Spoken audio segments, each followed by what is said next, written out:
All right, Khan, Shalom, Shalom, Israel, Shalom, to the 12 tribes of Yasharala, giving the course, all honor, glory, and praise unto the Most High God, Yahweh. In the name is only going to sing Yahweh Shah, this is brother Yasharala. It's brother SIRACH. Khan's brother YAWANANTHAN. Shalom. Khan, coming back, show yet another video through the spirit and power of Yahweh, Bahashem, Mashiach, Mamalak, Yahweh Shah. All right, Shabbat Shalom to all that's observing it. Friday, Sunday, Saturday, Sunday, through the spirit, the power of Yahweh, Bahashem, Mashiach, Yahweh Shah. It's another day of praying, another day of reading, and another day of worshiping the Most High God. All right, so we'll be going into, will 2023 be any better? All right, so we're going to be going into prophecies and also explaining, first and foremost, explaining the fact that January 1st is not the new year. All right, you got to get that out of your head, first of all. All right, that's not the new year. January 1st. All right, you won't find that anywhere in the Bible where the Lord said December 31st, whatever year it may be. All right, December 31st at 12 a.m., right, marks the new year. You know what I'm saying? Then it changes, right? There's nowhere in the Bible. There's nowhere where the Most High, so you can't find that. All right, understand? So first of all, I want to kick it off with this scripture real quick. All right, I want to kick it off with this scripture. Let's go to the book of Jeremiah, chapter 51. All right, go to Jeremiah 51 and verse number 6. All right, we have to understand that we have to get out of the Babylonian mindset, all right, and traditions that we've been so long, influenced by, right? So, Khan, if your brother can read that, Baba Kashah. Khan. This is Jeremiah chapter 51, verse 6. It says, "Thus flee out of the midst of Babylon, and deliver every man his soul. Be not cut off in her iniquity, for this is the time of the Lord's vengeance. He will render unto her a recompense." Right, that's right. The Lord said, "Flee ye out of the midst of Babylon, and deliver every man his soul." Meaning what? Does that mean we have to pack our bags and now we're just leaving America? That means that we have to get our minds out of Babylon. So get out of the Babylonian mindset. Remember in Romans chapter 12, it talks about being renewed, okay? Being renewed in your mind. We have to be renewed in our mind and understand that, okay, January 1st is not the new year. And it would make sense. There's a lot of reasons why January 1st is not the new year, all right? We're going to touch on that. But I just want to touch on the fact that we have to get our mind out of Babylon the Great. Get, you know what I'm saying? Stop with the thinking and with the ways and customs of Babylon. Because remember, America is spiritually Babylon the Great. So stop thinking like an American. Start thinking like an Israelite. Start thinking like the Most High. Because that's what you are if you're so-called Black, Hispanic, Native American on this hemisphere, right? You will be an Israelite. So you have to get out of that mindset. Start thinking like an Israelite. Stop thinking about a Black American, Hispanic American, Native American. Don't think like that. You gotta think like an Israelite. Understand? But yeah, Khan, your brother's got a precept. Bring it up. Khan got two precepts to the spirit king. Like the brother said, and we got to come out of Babylon through the spirit. We know that's America, and it's in this new age. This is Revelation chapter 18 in verse 4. It says, "And I heard a voice from heaven saying, Come out of her, my people, that ye be not partakers of her sins, that ye receive not of her plagues." Because ultimately, that's what we got to do. We got to come out of like the brother said, the ways of being an American. Throw out that Constitution, the red, white, and blue, the land, home of the free, land of the brave, or whatever they say. We got to get down on our mind and think like Israelites in this thing. Come back to our heritage, which is the law, statutes, commandments, which is the holy scriptures, the holy Bible, and come back to it. Because ultimately, this was going to happen to us. This is Proverbs chapter 11 and verse 21. Just like Revelation said, it says, though hand joining hand, the wicked shall not be unpunished, but the seed of righteous shall be delivered. So you join hand with the wicked, you're gonna be punished and receive the plagues. So you want to get out of Babylon and out of the time, and this is the time to really get out. because like wisdom is really spin out in this time. You know, you got it, King. That's right. That's right. Hey, you want to think you got a precept up? Con, so like my phone tripping. Y'all hear me? Yeah, Con, we can hear you. Okay, con. Yeah, con. Like the brother was saying, man. We know straight off the bat. This is not the new year because obviously, you go outside, you see everything dead. You know, this is not the time of the new year, the new life, right? Obviously, we know what time we're living in. I want to get this precept in the book of Second Ezra, chapter 6 and verse 18. It says, and it said, "Behold, the days come that I will begin to draw nigh and to visit them that dwell upon the earth." Right. So, we know in these times, they the Most High kind of making themselves known right now. All of these blizzards right now. Hey, yeah, a lot of people dying in the snow. You know, you got houses that fell over, kind of killed people. Like, Uh, that's like it's like you sounded statically. It's like us. All right. Can you unmute your mic real quick? Let me try something. Okay, Con. So you want to talk? Can you go talk again? It's great. So like you hear me? Yeah, Con. Talk again real quick. Con. Y'all better hear me? Yeah, Con. It's still staticky. So you mind going out, come back in? Yeah, Con. Let me try that. All right, Con.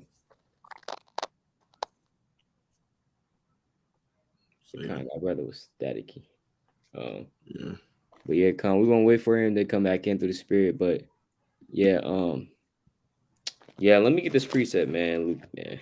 All right, all right. It's the book. Luke. All right. Hey, this is Luke. Let me see. Um, yeah, it says Luke chapter 8, verse 12, man. It says, "Those by the wayside are they that hear. Then cometh the devil and taketh away the word out of their hearts, lest they should believe and be saved." Man, that's just what's happening. The brother's trying to go into the precepts and stuff. Satan's just like, nah, he's trying to take away the word. But we're still going to continue, right, and break down these strongholds through the spirit, right? So until the brother comes back, oh yeah, the precept up. I said Con. I said Con. Yep. All praise to the Most High. So until the brother comes back, hey, I'm gonna read this right here. It says, "When exactly is the new year?" Because that's essentially, what I'm saying, what we're going to touch on real quick. It says New Year's Day, which is on January 1st, marks the start of the year in the Gregorian calendar and is public holiday in many countries. So you understand that the Gregorian calendar is what a lot of the world goes off of because of Esau. Esau has a big hand in a lot of things, right? When you go to Daniel chapter 7 and verse 25, right? Daniel 7 verse 25 real quick, right? And let's read that real quick with the spirit. It's Daniel chapter 7, verse 25, and reads thus. Mm-hmm. You said 7:25? Yeah, Daniel 7:25. It says, "And he shall speak great words against the Most High, and shall wear out the saints of the Most High, and think to change times and laws. And they shall be given into his hand until a time and times and divided up time." Yeah, you see that? So this is talking about Esau through the spirit. It says, "And he shall speak great words against the Most High." Esau speaks very great words against the Most High. Esau, he says, "Look, I am, and there is none beside me." I'm gonna get that precept real quick. Hey, this is Ezekiel chapter 28. All right, Ezekiel chapter 28 and verse number 2. It says, "Son of man, saying unto the prince of Tyrus, Thus saith the Lord God, because thine heart is lifted up, and thou hast said, I am a God. I sit in the seat of God in the midst of the seas. Yet thou art a man and not God, though thou set thine heart as the heart of God." See that? So that's now, of course, it's talking about the king of Tyrus, on a physical level, but we also know that Esau takes on the same spirit. He's going around saying that he's the Most High, there's none beside him. So he speaks great words against the Most High. We understand that. It says, and I remember, I think they even said in terms of like the Titanic, they said not even God can sink this ship. And guess what Most High did? Right? He sunk it. All praises to the Most High. Right? So if you speaking proudly against the Lord, guess what? He's going to catch up with you, man. Right? The Lord said, hey, guess what? In 1 Samuel 2 says, speak no more exceedingly proud. Right? It says, and shall wear out the saints of the Most High. Right? We know that that's happening as well. Right? Esau, he's putting the saints in the Most High to work. You understand? He's putting us to work. We can't get any rest. That's a part of the curses. Deuteronomy 28, wherever you go, you're not going to get rest. Right? Through the Spirit. Right? It says what? And think to change times and laws, and they shall be given into his hand until a time and times and the dividing the time. Right? And think to change times and laws. So it's 10 o'clock. So he thinks that he's going to change the times and the laws, but he's not necessarily doing so. He can't. He doesn't have that power to change time. Now he thinks that he has changed it because the Gregorian calendar is different, right? Talking about January, February, March, April, May, June, July, right? All this stuff. You don't have that in the Bible. You understand?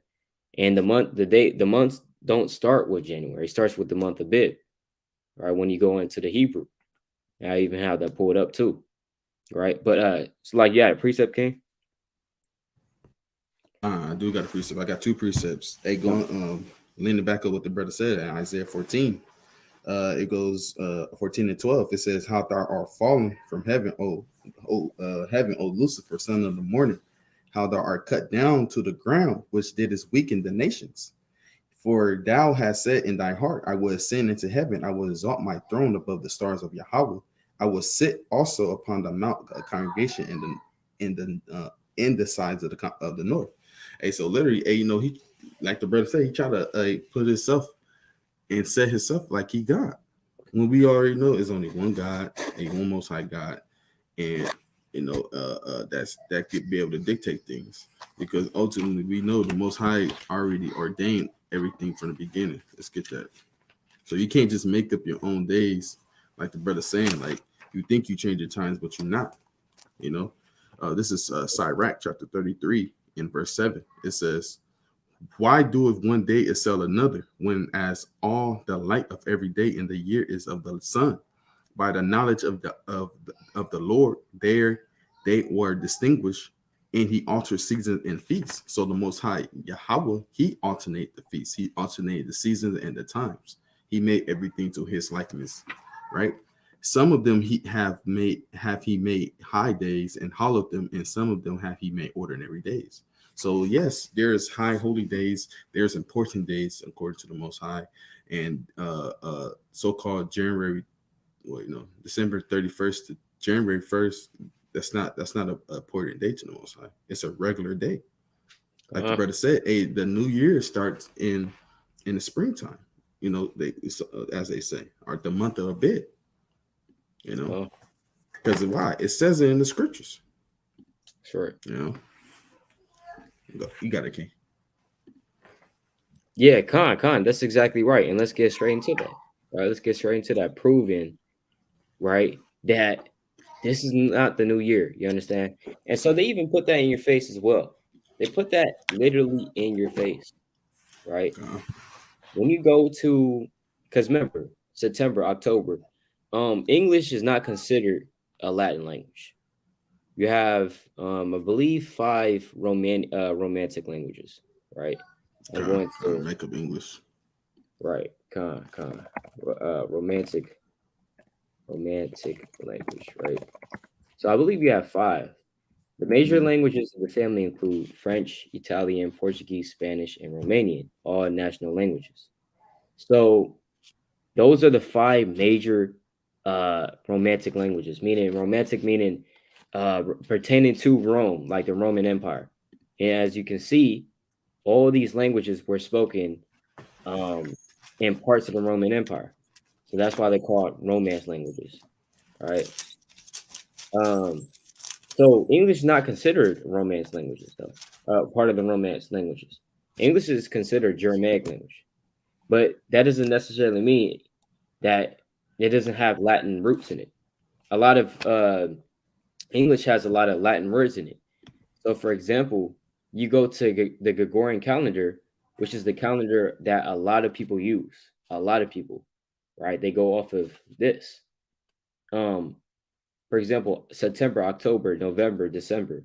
These have Latin roots. Sept, right? The SEP meaning seven, right? Sept, seven, oct, meaning eight, right? You have an octagon. You understand? Octagon, meaning eight sides, right? November. I mean, it's the same thing in Spanish. The way you say nine in Spanish, right? And the way you say nine in French, for example, or the way you say nine in the Romance language is very similar because they have all Latin roots. They all have a what they call a mother language, right? That they go back to, which is Latin, right? So September, October, November, December. If we're following that, September will mean that it's the seventh month. October meaning the eighth, November meaning the ninth, and December meaning the 10th. So if we're going by that logic, January and February would actually be the 12th month, even by the Gregorian calendar, right? But of course, it's not set up that way. But they like to put this in your face. They put it in your face that look, December actually means it's the 10th month. And then 2 months after will be February, which is actually around the same time that what? That you know what I'm saying? Spring starts to come out. February, March, April. That's the springtime, right? February is coming out of that winter phase. March is going into spring and April. A lot of people say that the spring equinox, I believe, is in April. See? So even by the Gregorian calendar, it'll show you that. So that's how you know this calendar is messed up. Well, we going by it because Esau, right, through his power and through the power that the Lord gave him, right? Ultimately, Satan gave him, but no, the Lord ultimately gave him. Hey, guess what? He's running the world off of this calendar, right? You got a precept up. Uh, I got the precepts going into the whistling, but I was going to lean back off like you were saying, and you can kind of prove it, prove it through the spirit. Although everything the brother was saying, they kind of line up like the brother said from 7 to 8. When you literally break down the prefix and the suffix of these words of October, November, December, they literally lines up to like what the brother was talking about. And ultimately, we know even with English, that's like one of the fifth major languages that came after. Where go back, go what Hebrew, Greek, and then Hebrew, Greek, Latin, I believe, and then English. So English came way later in a sense, and all these things are already set up through the spirit. Right. I got Deuteronomy chapter 16 in verse I'm gonna do Exodus chapter 12 verse 1. This is Exodus chapter 12 and in verse 1 it says, and the Lord spake unto Moses and Aaron in the land of Egypt, saying, this month shall be unto you the beginning of months. It shall be the first month of the year to you. Speak ye. So Moses is laying out what is the beginning of the months and what is the beginning of the year, right? It says, verse 3, speak ye unto all the congregation of Israel, saying, in the 10th day of the month they shall take to them every man a lamb according to the house of their fathers, a lamb for a house.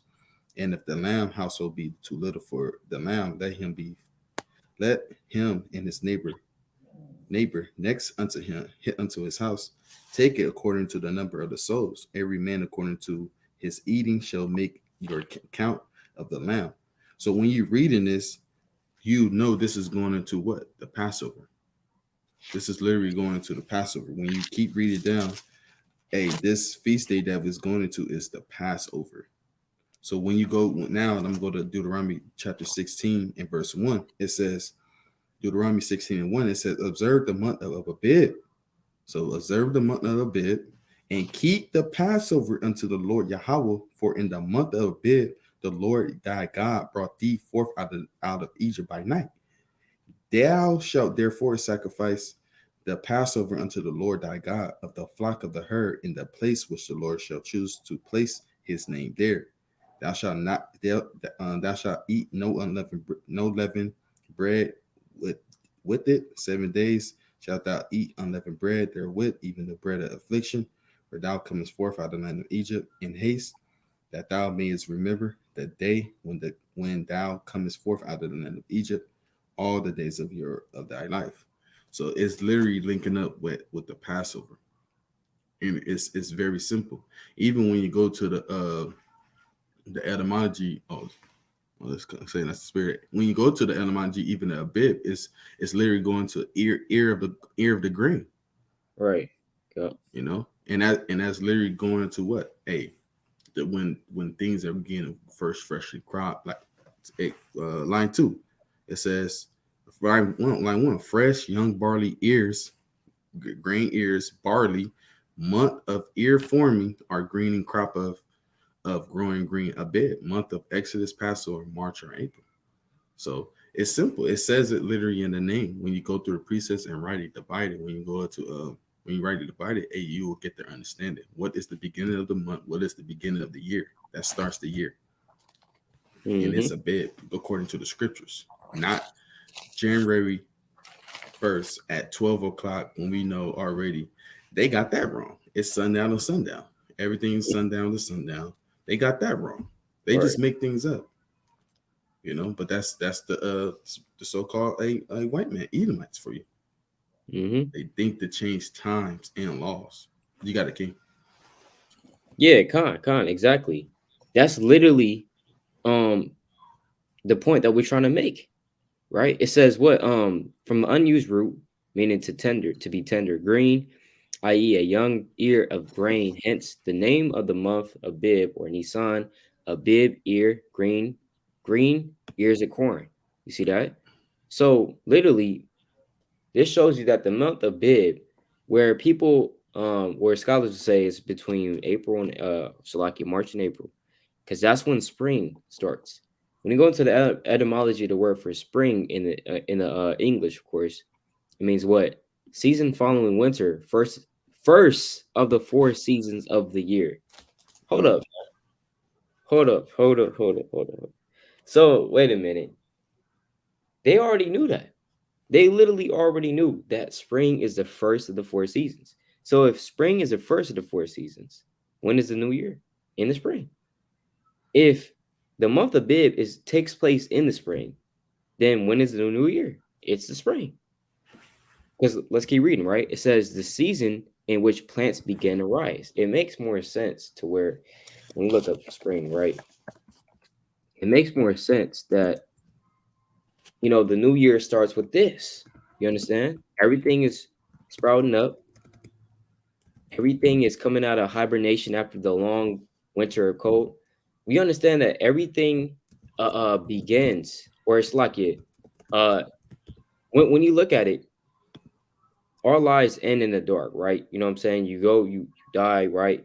Your body gets put into the grave, and after that, something springs up. You understand?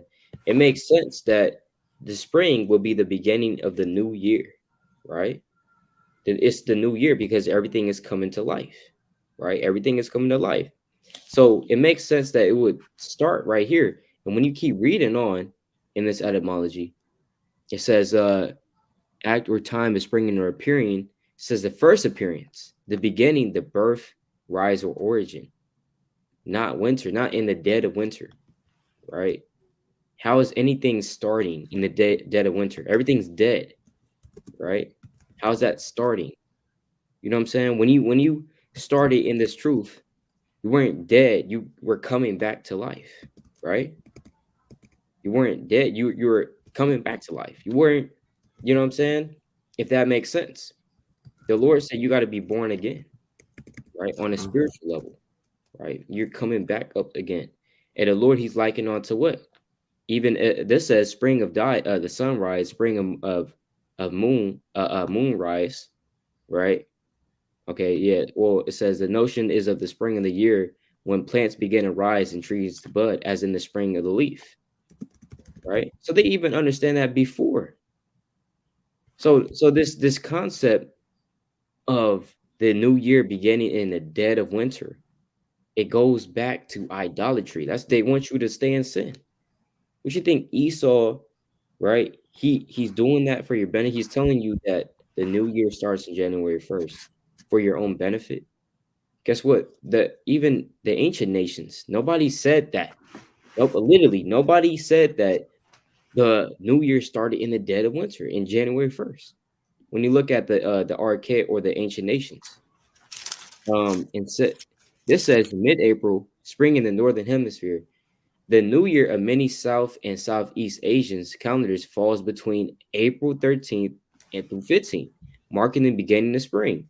The Balak Hindu people in Pakistan and India celebrate their new year called Beg Ro in the month of Dardans, according to their Saladar calendar. So even the Elamites, who are a little bit more connected with certain customs, that I'm saying, certain customs of the East, because they are Eastern people, right? You have for example, the Shemitic people, right? Shemitic people that stay around the region, the so-called Middle East, right, in the Levant, right? And you also have the Elamites. They also believe in reincarnation, a little different than the Hebrews, but they also believe in the concept of reincarnation. They celebrate the new year, you understand, in the spring, right? The Ishmaelites, you understand, they also have certain tenets, certain customs that's similar. So they also hold to that as well. They don't hold to the concept. Not saying everybody, I'm saying, like, what I'm saying, some of them still hold to the concept, the true concept of spring being the beginning of the year as it is, right? But yeah, Khan, you got it, King. Nah, Kyle, I digress. King. I don't have nothing on it. You kind of hitting on it, hitting on the nail, hitting on the head with the nail key. Yeah, Khan, yep, and Shalom. Yeah, this brother, Shalom, it's shalom, actually a brother. brother that yep, Khan, this brother Shalom, he coming up in this truth. All praise to the Most High. Yeah, so we do actually have a year of our own, okay, which is the true new year. All right, it's April according to the precepts and according to, look, just common knowledge. Look outside. How is this the new year when everything is literally dead? Got the snow outside. Hey, where the bears at? The bears not even outside, right? Hey, the bears are sleeping, hibernating. How's that the new year? Even because Esau, he's going to lie to you. He is going to lie to you, right? Life to death in season. Yeah, come on. So, and So, also, Kyle, so like I do got a point. yeah, you Shalom, are. shalom. It's a car. It's a car. And they get this concept. We kind of went over it, I think, like maybe a couple of videos ago, and they get the concept from their Greek god Janus. Yeah. Exactly. Looking, forgetting the old and looking to a new beginning, wherever they say, but that's ultimately what New Year resolutions. That's where they get that whole spirit from. Hey, forget what happened this year. How we trying to change this year? How we looking forward to this year? And a lot of times when you see, go to that picture out. Oh yeah, So come. like you, Yep. No, you got it, you come. see that. You see that picture? That picture, is facing, one is facing this way, one facing another way, and some pictures be having one face be old and one face be a brand new, like a newer age, a person through the spirit. So that's where they get that New Year resolution spirit, and partying and doing all matter of wickedness on this day. Because why? This is literally going into a idolatry. Let me get that. Right. Let me get this in real quick.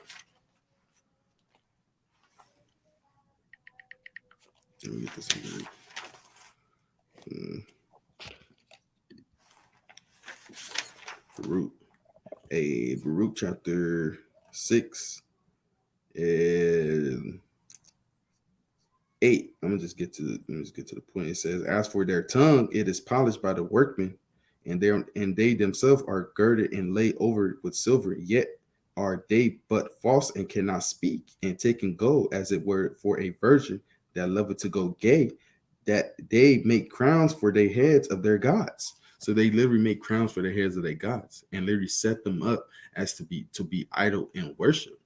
So literally, you celebrating New Year's Day on January, which the name January literally comes from that Greek god Janus. Janus. It says, "Hey, that you worshiping. You literally going. You really in sin right now. Right. You know, you literally going to the customs of the Greek gods. If you're celebrating this image, because that's ultimately what you're doing is celebrating that image. When you go to it, see you got the new, got the old face, and you going. That's idolatry. Gone. It said, I'm gonna go down. I'm gonna jump down to let me get verse 12. It says, "Yet cannot these gods save themselves from breast and mouths? Though they be covered with purple raiment, they wipe their faces because of the dust of the temple. When there is much upon them, and he that cannot be put to death, one that oft offended him, holdeth a scepter, as though he were a judge of the country. He hath also in his right hand a dagger and an axe, but cannot deliver himself from war or thieves, whereby they are known not to be gods, and therefore fear them not." And so none of these images, Janus is a god. It's a false idol. You know, and when you go to Exodus chapter 28, Most High said, "Don't have no God before me. Don't bow down to anything. Don't worship anything." You know, that's not him. You know, and this right here, you celebrating the January 1st as a New Year's is literally you in sin right now. Khan, you got a king. Yeah, Khan, exactly, man. Exactly. Let's look up Janus real quick. Or actually, January.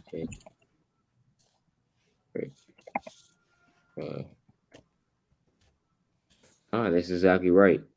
You look up January, it says January is the first month of the year in the Julian and Gregorian calendars, and it's also first of the 7 months to have a length of 31 days. So we know that to be true in terms of their calendar, right? But we're not necessarily we deal with their calendar to a certain extent, but we don't deal with it just head on. Because if we deal with it head on, Esau, he has all this type of stuff. He has like the leap year, right? You got the leap year. And where's that? Where's the leap year in the scriptures? You know what I'm saying? That's nowhere to be found. And so, of course, January, like your brother's going into, is named after Janus, which is a Greek god, right? In fact, all of these months are named after these months, these days. English is very tainted full of idolatry. It's very tainted language. You know what I'm saying? Because even the days, it's like you said, what? You got a gal gonna show something after you just gonna say something. Okay, con. Yeah, so the days of the week, even in English. Monday, Tuesday, Wednesday, Thursday, Friday, Saturday, sundown. Sunday. Monday is named after the moon god, right? Tuesday is named after, let's try to what are the days of the week in English named after, right? So Sunday and Monday are named after the celestial bodies, sun and moon, but the other days are named after Norse gods. So you have a mix of Norse mythology, you have a mix of Greek mythology, Roman mythology, Egyptian mythology, all into one in American society. You know what I'm saying? You literally have a mix of all these different types of things. You have a mix of, the Hebraic culture, right? In terms of our laws, thou shalt not kill, thou shalt not steal, ingrained in this system, in this nation called America, right? It says, but the other days are named after Norse gods. Irish Day, which is Tuesday, Woden's Day, which is Wednesday, Thor's Day. Yeah, Thursday is named after Thor, right? Thor's Day. And Frigg's Day, which is I believe a Norse deity as well. Saturday does not follow the same pattern, and the name actually means hot water day, but can be translated as washing day or bathing day. But we also know that Saturn, what is also called Saturn. Saturn was also a god, right? A so-called deity, I believe, of either the Roman or Greek mythologies, right? So that's you know what I'm saying? You literally have idolatry everywhere. So you can't trust in Esau's, you know, you know, mythologies and customs, because you're gonna lead yourself into idolatry. We shouldn't be celebrating the new year. And in fact, the Lord never necessarily said to celebrate the new year. No, we're not gonna throw a big party because it's just a new year, right? We like to, Israel, the so-called blacks, Hispanics, Native Americans, they like to find any excuse they can to just pick out and just get drunk, get high. You know what I'm saying? Jake, do you really care about the new year? Do you even care about that, man? Just be honest, man. Do you really care about that? Right? Jake, you got too much to deal with than just thinking about, oh, it's the new year. Oh man. No, you just want to freak off. You know? That's literally why you're going to this party over here, man. It's not because you know what I'm saying? Oh, I'm just so fascinated. That's the new year. It's literally cold outside. You know what I'm saying? Literally cold outside. It's damn you might run into some damn rain. Hey Jake, he don't care about that. He does not care about it. He just wants to go to the club, or he just wants to, get drunk, get high. Mm-hmm. You know, that's all you care, or just getting with so-called family and getting together.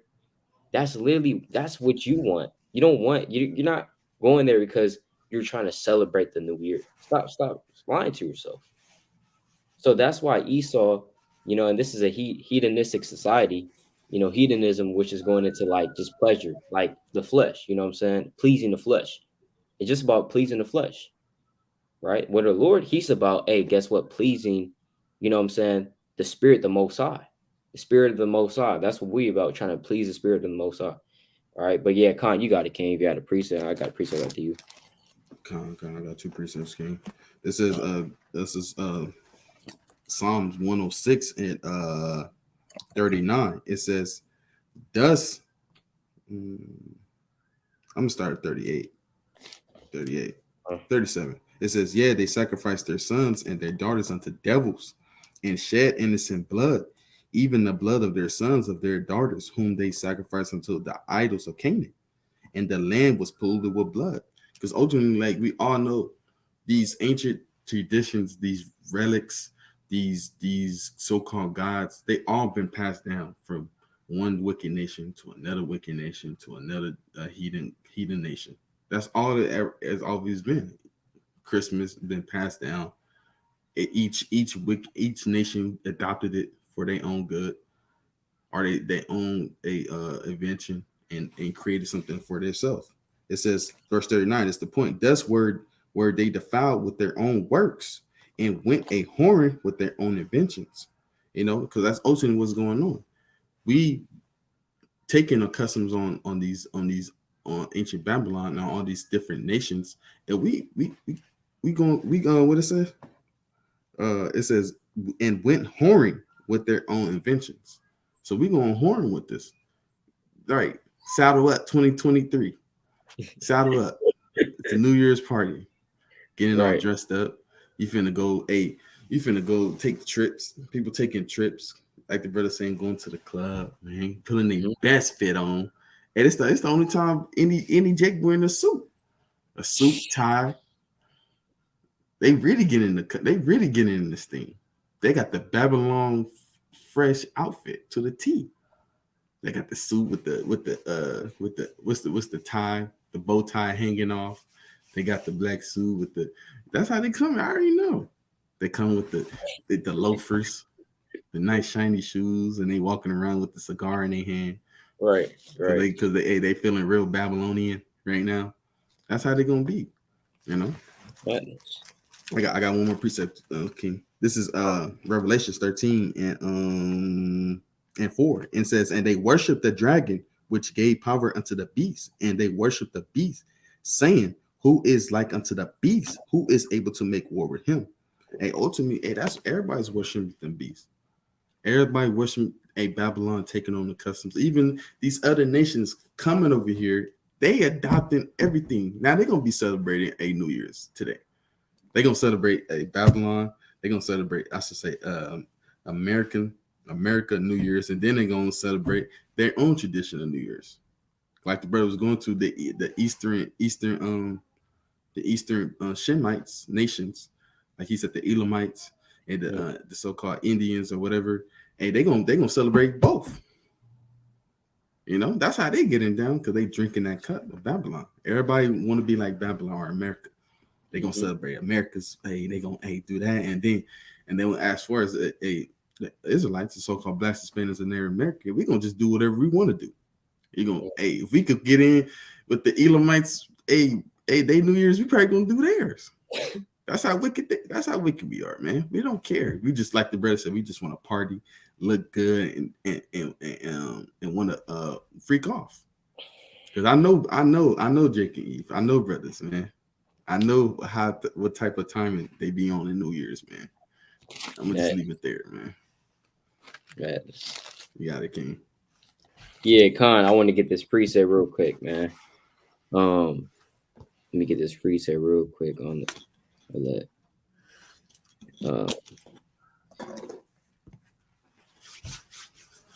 Slacky, hold on real quick. Oh yeah, Khan. Let me get this in Proverbs 25, man, because it's madness, right? It's madness. Proverbs chapter 25, verse 2. It says, "It is the glory of God to conceal a thing, but the honor of kings is to search out a matter." So you would want to search out these matters in terms of like what's the origin of these Babylonian, right, aka American, right, these American holidays, so-called holidays, right? Because every holiday has a wicked origin. In fact, America itself was founded off of wicked works, bloodshed, innocent bloodshed, slavery, right, pillaging, violently taking away land, injustice, right, all this stuff. It was just it started and was founded and based upon evil. So of course the holidays that come with this wicked nation is also going to have wicked origins. You can't just look at it as Esau portrays. You look up the New Year, right? This is what pops up. You know what I'm saying? You guys having a good time. You guys celebrating the New Year, not really knowing that you really worshiping an idol. You're worshiping the Greek god called Janus, which let's say you ask a random Jake in the world, do you know about the Greek god Janus? You in worship of him? Jake is gonna be like, what you talking about? I'm just at this party. You know what I'm saying? And I'm just, you know what I'm saying? I'm just trying to get lit. That's all Jake is concerned about. He's not concerned about the origins of these wicked, you know what I'm saying? Holidays. If you believe in the Bible, you believe in the scriptures, then we should have no part of this, right? And no, we're not Jehovah's Witnesses, right? People's like, oh, you guys Jehovah's Witnesses. Nah, we're trying to celebrate the Most High's feast days, not what the world got, right? I'm gonna get this precept too. This is the book of First John, chapter 2, verse 15. It says what? Love not the world, neither the things that are in the world. If any man love the world, the love of the Father is not in him. So if you love this world, then the love of the Father is not in you. This is according to the Bible, right? So if we're celebrating the New Year, the so-called New Year, of course, right, which is not even the New Year, and neither did the Most High ever command us to celebrate the New Year. He didn't say that, right? He didn't say that we should be doing that because it's simply this. Just put it into perspective. It's just the New Year. What is there to celebrate about? Why don't you celebrate the new day? What's the difference, right? See that you just got to put that in perspective. That's why, like, if you even like, for example, like birthdays. How come you're taking one day out of the year to celebrate your birthday? But really, you only had one birthday, and every day after that is just another day you surviving. You only had one birthday. So you can't be like, oh, it's my birthday. How old are you? You 20 years old? It's not your birthday. Your birthday was 20 years ago. What you talking about? Right? You only have one birthday, so that's why you just got to think about it. You got to slow down. You got to think about it. You got to line it up with the precepts and pray about it and fast about it. Come out of this mindset, man, because it's literally just always in your face. But because that's what Esau does, he puts it right in your face. He tries to tell you these lies, But if you really do, just do your own research, do your own digging. You understand? Let's go to the book of Acts chapter 17, right? Acts 17 real quick. Verse 11. Mhm. It says, these were more noble than those in Thessalonica, in that they received the word with all readiness of mind and searched the scriptures daily whether those things were so. So even these men in the church of Berea, they were searching out the scriptures daily and seeing if the things that they were being taught were correct. So we should be doing the same thing with Esau. If he's telling us something and we know him to be a liar and the father of it, then we should be searching out, seeing if that's the true thing going into New Year's, especially, right? And these festivities, these holidays, right? And remember, it's always a time, you know what I'm saying? He's going to give you that time off, right? Why is he giving you that day off? You know, New Year's Eve and New Year's, why is he giving you that day off for work? Because he wants you to go to these parties. He wants you to celebrate it. Why? Because he wants you to sin. He wants you to go off. He wants you to stay asleep, right? I'm going to get this precept as well, right? This is the book of Second Ezra, all right, chapter 6, classic, verse 9. This is why he wants you to stay in sin. Second Ezra chapter 6 and verse 9. It says, well, Esau is the end of the world, and Jacob is beginning the bit that follows. So Esau knows that his time is running short, according to Revelation chapter 12 and verse 12. Remember, Esau is a so-called white man.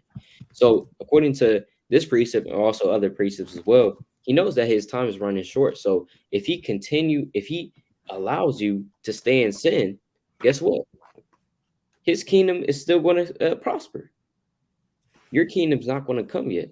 Your deliverance, your Messiah, Yahweh Shah, is not going to come if you keep sinning and keep celebrating New Year's, Thanksgiving, Halloween, 4th of July like a Babylonian.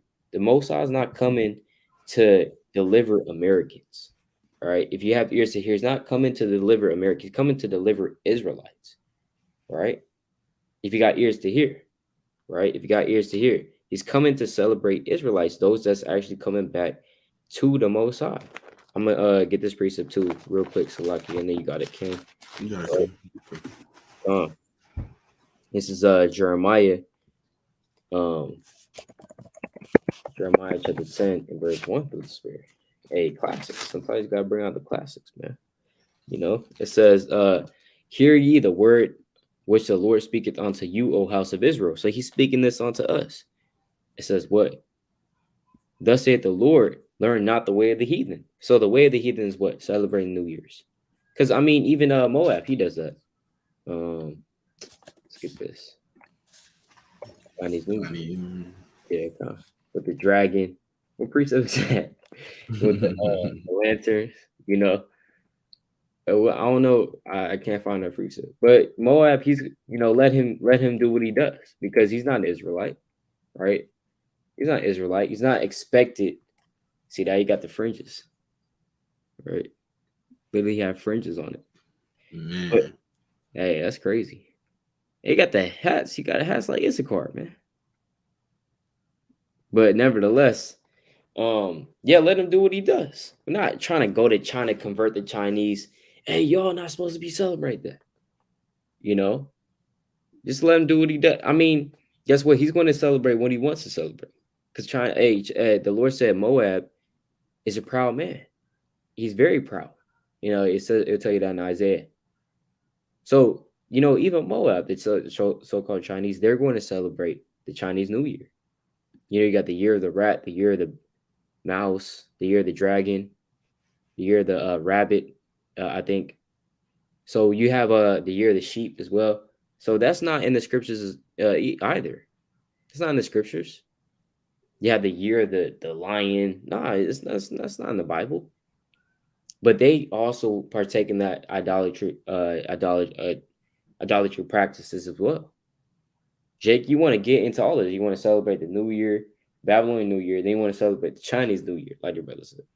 So you want to celebrate all these different things. Like, hey, what y'all getting into? Let me get into that too. Nah, man, what the hell? Hey, come back to the Bible, man. Right? But yeah, Khan, you got it, King. And kind of like the brother say, first you a Christian, now you a Buddha, now Mm-hmm. you Krishna. Like you just jump into any religion at this point, man, just to celebrate something, man. And it kind of you was making a point. They want you. Oh yeah, I was gonna say this point before 8. The Chinese people, they gonna let them celebrate for now. Hey, it's gonna be time where they gonna have to celebrate these high holy Mm-hmm. days, man. Our That's high right. holy days, you know. And no, like the brother said, no, we not celebrating New Year's. We're not popping firecrackers. We Right. not, doing the most, man. We not shooting the guns in the air. We not doing none of that, man. All we doing is celebrating the new moon, which is going to be the last month of the year, technically, which is going to be in February. I don't know when it's going to be. What, February? Let's see. Let's see. February. We're Uh, talking about Passover. yeah. Let me see. Now, because the new year would be the 12th month, which would be mm, uh, in March. Oh, it's March. Yeah, con. Yep. Yeah, in March. So the Yep. new month, first month will be in March. But we not doing the most, man. We not popping firecrackers. We not shooting guns in the air. We not putting the tuxedo on, going to the club. No. And we gonna be celebrating, getting ready for the Passover, cleaning our homes out and things like that. Like the brother That's right. saying, hey, they want us. Let me get this precept before I go. This is Psalms 58 and 3. It says, the wicked are estranged from the womb. They go astray as they be born, speaking what? Speaking lies. And because that's all the white man ever do, speak lies. Like, our people have the nerve to never question, always question us. But when we try to teach them something, but if a white man say anything, it's law. It's stamped. And it has to be the truth. Where is that at? Where is anybody in mind frame says if anything the white man say is the truth, but if Mm-hmm. your brother say it or your sister say it, hey, I got to, hey, show me proof, which is ain't nothing wrong with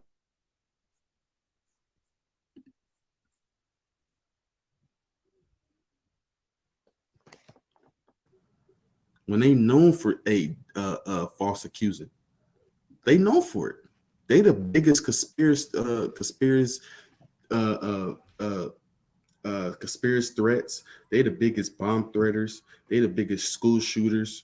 They the biggest all these so-called allegations.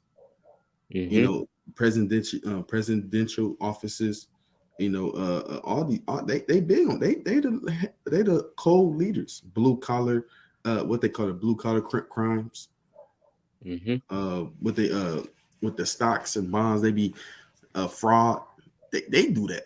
You know, they the ones that started that tax evasions and all that. They the biggest lies. They the biggest crooks and they're the biggest snakes in the world. And like the brother said, they don't want us to come back to our knowledge. This is Judah chapter 5 and verse 17. This is Mm-hmm. verse 16. It says, and they cast forth before them the Canaanite, the Perizzite, the Jebusites, and the Sycamite, and all the Gershishites, and they dwelt in the country many days. And was they sinned not before their God, they prospered, because the God that hated iniquity was with them. Because they knew if the most high, if the most high is with us, there's nothing you could do. And they know our God, and these other nations know how our God is. That's why they want us to stay in sin, because hey, if we not in iniquity, which is sin, and He gonna be with us. That's You know, right. He hates sin. It's that simple with the Most High. Verse 18, it says, but when they depart from the way which He appointed them, they were destroyed in many battles, very sore, and were led captives into a land that was not theirs. That sounds very familiar. That sounds like our history. We go off and we do what we want to do and follow the ways of these heathen, and we get destroyed. We get led into a stray. We get what? Be led captives, be slaves in Babylon, in Greece, in Rome, hey, in America. That's all a part of it. It says what? Um, and the temple of the God was cast to the ground, and their cities were taken by enemies. But now are they returned to their God, and that's what's going on. The Great Awakening, and are come up from the places where they were scattered, and have possessed Jerusalem, where their sanctuary is, and are seated in the hill country, for it was desolate. Now, therefore, my Lord and Governor, if there be any error in this people, this is this point right here. If there be any error in this people, and they sin against their God, let us consider that this shall be their ruin. And they know this gonna be our ruin. If we sin against the Most High, that's our backing. It says what? And let us go up, and we shall overcome them. But if there be no iniquity in their nation, let my Lord now pass by, lest they Lord defend them, and their God be for them, and we become a reproach before all the world. And they know how our Lord get. You come against us and we follow the commandments, there's nothing you can do against us. That's why it's so important, and we don't celebrate these wicked holidays. It's very important we come back to the law, statute, commandments, which is our heritage. Because why? The Most High, they set these up for us to follow, and so He could be our God, which we in the time of Exodus we agreed to, and these other nations know that.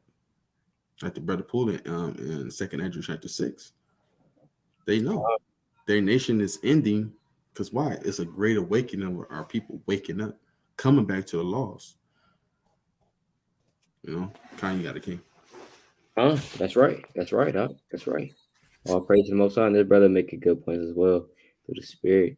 He says, not gonna lie, I found it kind of funny knowing the heathens are really out here trying to get lit in the dead of winter. Yeah, it's madness. Madness.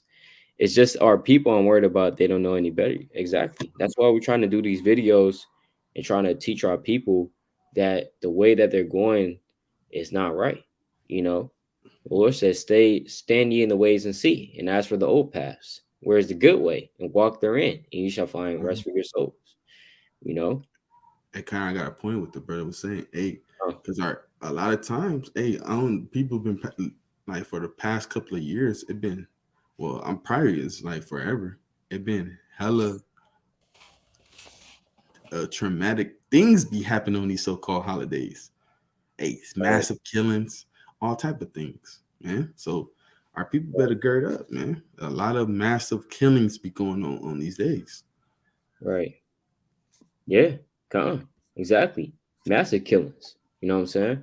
Hey, Esau, he intentionally, and guess what? Which is happening, you know what I'm saying? Around so-called thing, it's like Christmas and the New Year's is this giant, winter storm coming out of nowhere. People talking about it's being cold, like cold as hell, right? Colder than it has been for the past few years. And why? Hey, guess what? That's the Most High doing that. That's the Most High doing that because he's not trying to have our people celebrate these holidays, so-called holidays. You know. And brother said he's trying to find a precept to where I think the precept that the brother's talking about is Deuteronomy chapter 4, verse 19, where it says, unless thou lift up thine eyes unto heaven, and when thou seest the sun and the moon and the stars, even all the hosts of heaven, shouldst be driven to worship them and serve them, which the Lord thy God hath divided unto all nations under the whole heaven. Right? So, the Lord, although he is going to have reverence in the eyes of many nations, as he says, and respect unto in the eyes of many nations, pursuant to the book of Ezekiel, chapter 38, verse 21 on down. Right now, the Lord doesn't necessarily care. He doesn't necessarily care that these other nations are celebrating New Year's. He's concerned about his people, and he talks about that all the time. Joel chapter 2, verse 27. I'm in the midst of Israel, and I'm the Lord your God and none else. My people should never be ashamed. You have Amos chapter 3, verse 1 on down, right? The Lord, hey, guess what? Amos 3 and 1 says, look, you only have I known out of all the families of the earth, therefore I will punish you for all your iniquity. The Lord, he only dealing with us. He's only necessarily caring about what we're doing. He's not really necessarily concerned about what other nations are doing.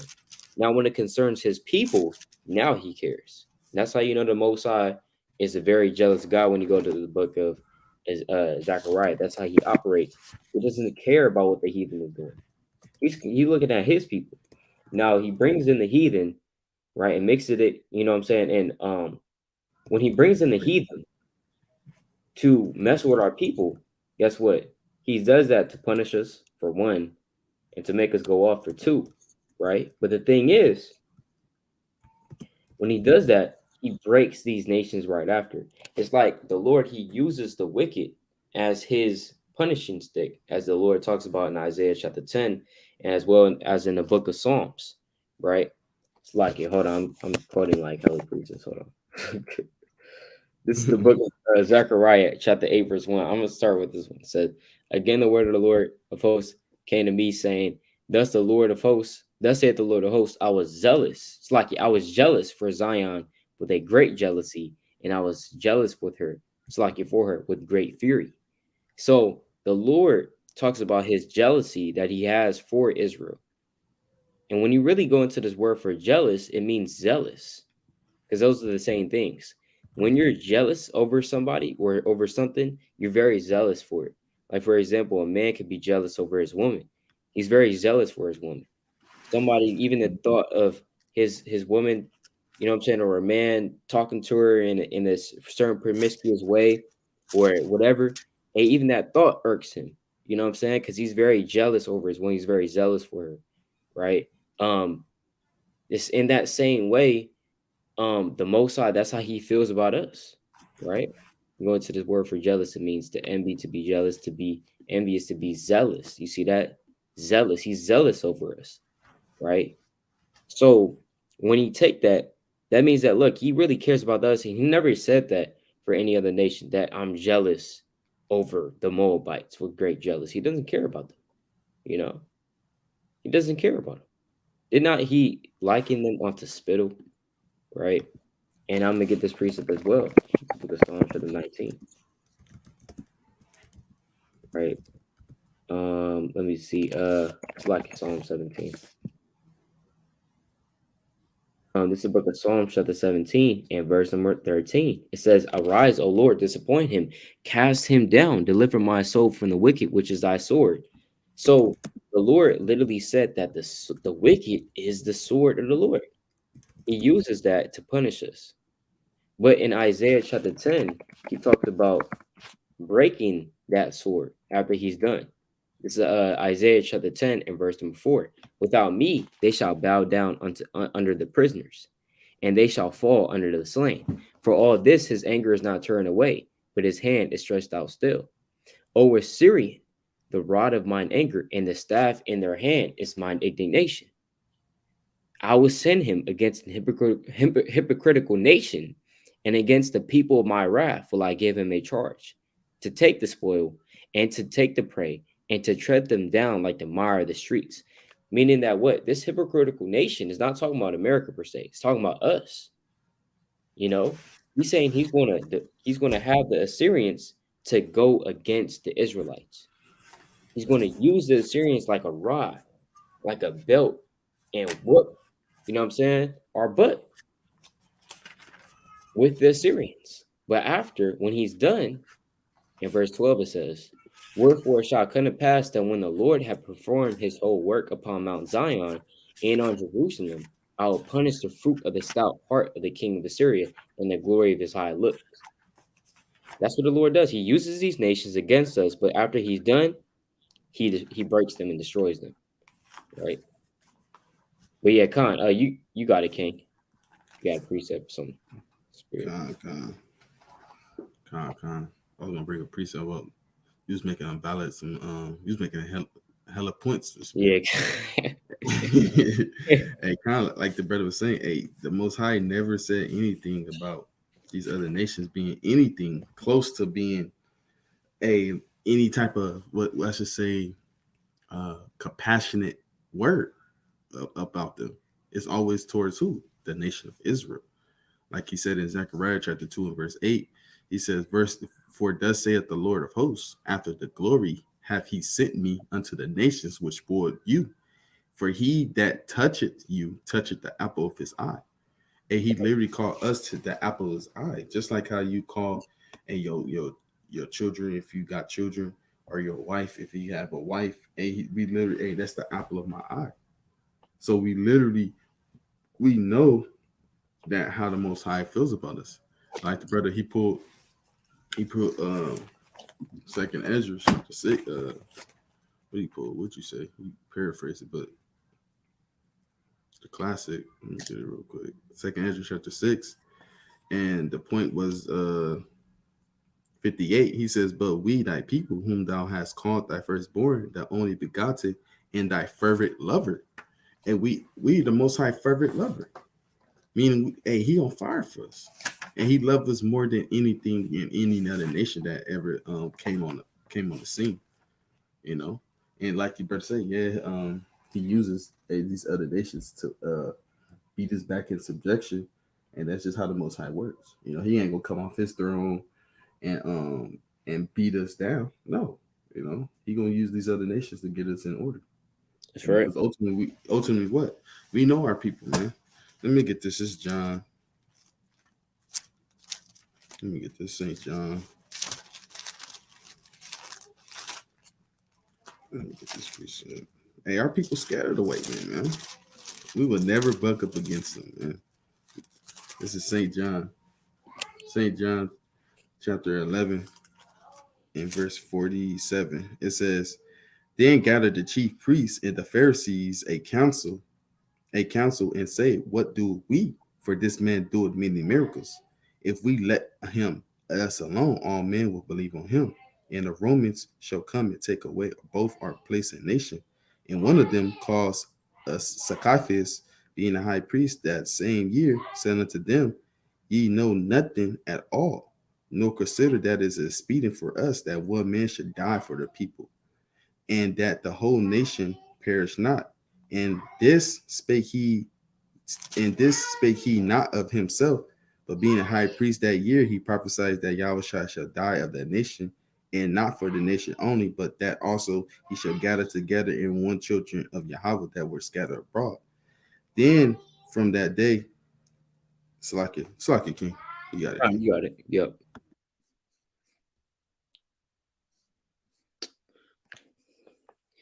Yeah, just like how the brother was going into, right? Literally says that it says, and this spake he not of himself, but being high priest, talking about Caiaphas, that year he prophesied that Yahushua should die for that nation. And chiefly this nation is going into who? The nation of Judea. Because at this time, the Lord considered the northern kingdom and the southern kingdom, right? Which is not necessarily just who this is talking about. It's also applying to Jews that were also scattered abroad, because Jews were also scattered abroad as well. You had something called the diaspora or diaspora, which is talking about the scattering of the Jews, right? Diaspora, the diaspora. It says the dispersion or spread of a people from their original homeland. Now, the diaspora, it can represent any nation, but typically that word is used for who? It says the dispersion of the Jewish people beyond Israel, or Jewish people living outside of Israel. So the diaspora, in this sense, can also mean, right, scattered Jews, right, scattered Jews, not necessarily Jewish people, right, but scattered Jews. Now we know who the Jews are, right? So when we go back to this, it says that he prophesied that Yahweh should not die for that nation, right? For only not that nation. It says, and it's like he should die for that nation, and not for that nation only, not only the nation of Judea, the Jews that were in Israel at that time who knew that they were Jews, who were keeping the commandments, they were considered their own nation, right? But that also he should gather together in one the children of God that were scattered abroad. when you go to the book of Genesis, chapter 35, verse 10, it says, and God said unto him, thy name is Jacob, thy name shall not be called any more Jacob, but Israel shall be thy name. So this is the Lord. I'm sorry, verse 9. It says, and God appeared unto Jacob again, and when he came out of Padam Aram, he blessed him. And God said unto him, thy name is Jacob. Thy name shall not be called any more Jacob, but Israel shall be thy name. And he called his name Israel. And God said unto him, I am God Almighty. Be fruitful and multiply. A nation and a company of nations shall be of thee, and kings shall come out of thy loins. So this is the Lord prophesying about the fact that Jacob, his sons, will turn into, will be considered nations, different nations. Not in the sense that they're totally different nationalities. That's not the case. This is going into about to about how big, right, the nation of Israel is. You look at, for example, the tribe of Issachar, the so-called Mexicans. They look like their own nation. You know, they have everything set up in their land, so-called. They got the you know what I'm saying? How many people there are, right? Also, like the brothers back to the spirit. But you know, that's how you know that this nation that's talking about. It's 11 o'clock. It's talking about the nation of Israel, right? But yeah, Khan, you got it, King. Con, how you got it? I forgot where I was going with the spirit, but okay, but Khan. Yeah, but Con, yeah, God slack it. Khan, yeah, hey, all praise to the Most High, Khan. Yeah, Con. But yeah, Khan. So, what you like? You said what? No, I was gonna say, but ultimately, you know how our people are. You know, they scared of white men. You know, they do anything to go against our people. You know, ultimately, that's what point I was gonna get into through the spirit. Kind of got it. Oh, I want to get one more precept though through the spirit. One more precept. This is let me get it. Let me get Psalms 125. Psalms 125 and 3. It says, for the rod of the wicked shall not rest upon the lot of the righteous. And just like the brother was going to, the rod of the wicked, they not going to rest upon the righteous. It says, lest the righteous put forth their hands unto iniquity. You know, so the more that the brothers, the more of our people be in iniquity, the Most High gonna use these other nations to beat us down. You know, and that's simple. You know, but he said, do good, O Lord, unto those that be good, and to them that are upright in their hearts. You know, so the Most High gonna give you what you put out, your works. You know, if you're doing good, the Most High gonna give you good, and you're not gonna get beat down like that. You know, that's right. Through the spirit. But you got a king. Yeah, Khan. That's right. That's right. Exactly. So yeah, Khan. So moving on through the spirit, second portion of the video. Just going into some prophecies. All right, what's going to happen? Hold on, Salaki. Khan, shalom, shalom, shalom, shalom. Shalom, Yahweh shalom, brother. Yahweh shalom, shalom. Khan, all You praise to the doing, Most king? High. Khan. And shalom, shalom to Issachar as well. Shalom, shalom. Come on, brother. Shalom, king. Khan, all praises. So yeah, so moving on, what are we going to expect in so-called 2023? Now that we know that the new year is not January 1st, we're going to play by Esau's rules. All right, we'll say the so-called. That's what you got to say, so-called, right? Yeah, we're blacks, yeah, but hey, that's the so-called. We're so-called black, man. That's not our true nationality, you know. But you know, sometimes you gotta play by it. You know, gotta play by Esau's rule. You know, and like how Paul did. He said, "Look, I'm a Roman." He said, "I'm a Roman, man." You know what I'm saying? You really going to square? You really going to scourge me? Or you really going? You know what I'm saying? Put me to jail? Hey, I'm a Roman. You didn't know that? Now, was Paul literally was he Julius Caesar, or was he the kindred of Julius Caesar? Was he Edomite? Like, you know what I'm saying? And the brother said, asked a question. So, how do we celebrate the proper New Year? What does that look like? As YASHARALA. Please tell me there's a lamb. So, so again, we don't necessarily celebrate the New Year. All right, we don't necessarily celebrate that.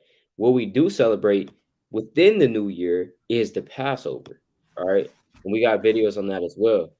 You can just look up, you know what I'm saying, Passover, W5 Passover. and brothers will go into that. We're not necessarily going to touch on that in this video, right? But we celebrate the Passover, which is one of the feast days of the Most High. You probably know about that. But we celebrate the Passover, right? That's when the Most High delivered our people out of Egypt through the hand of Moses. All right.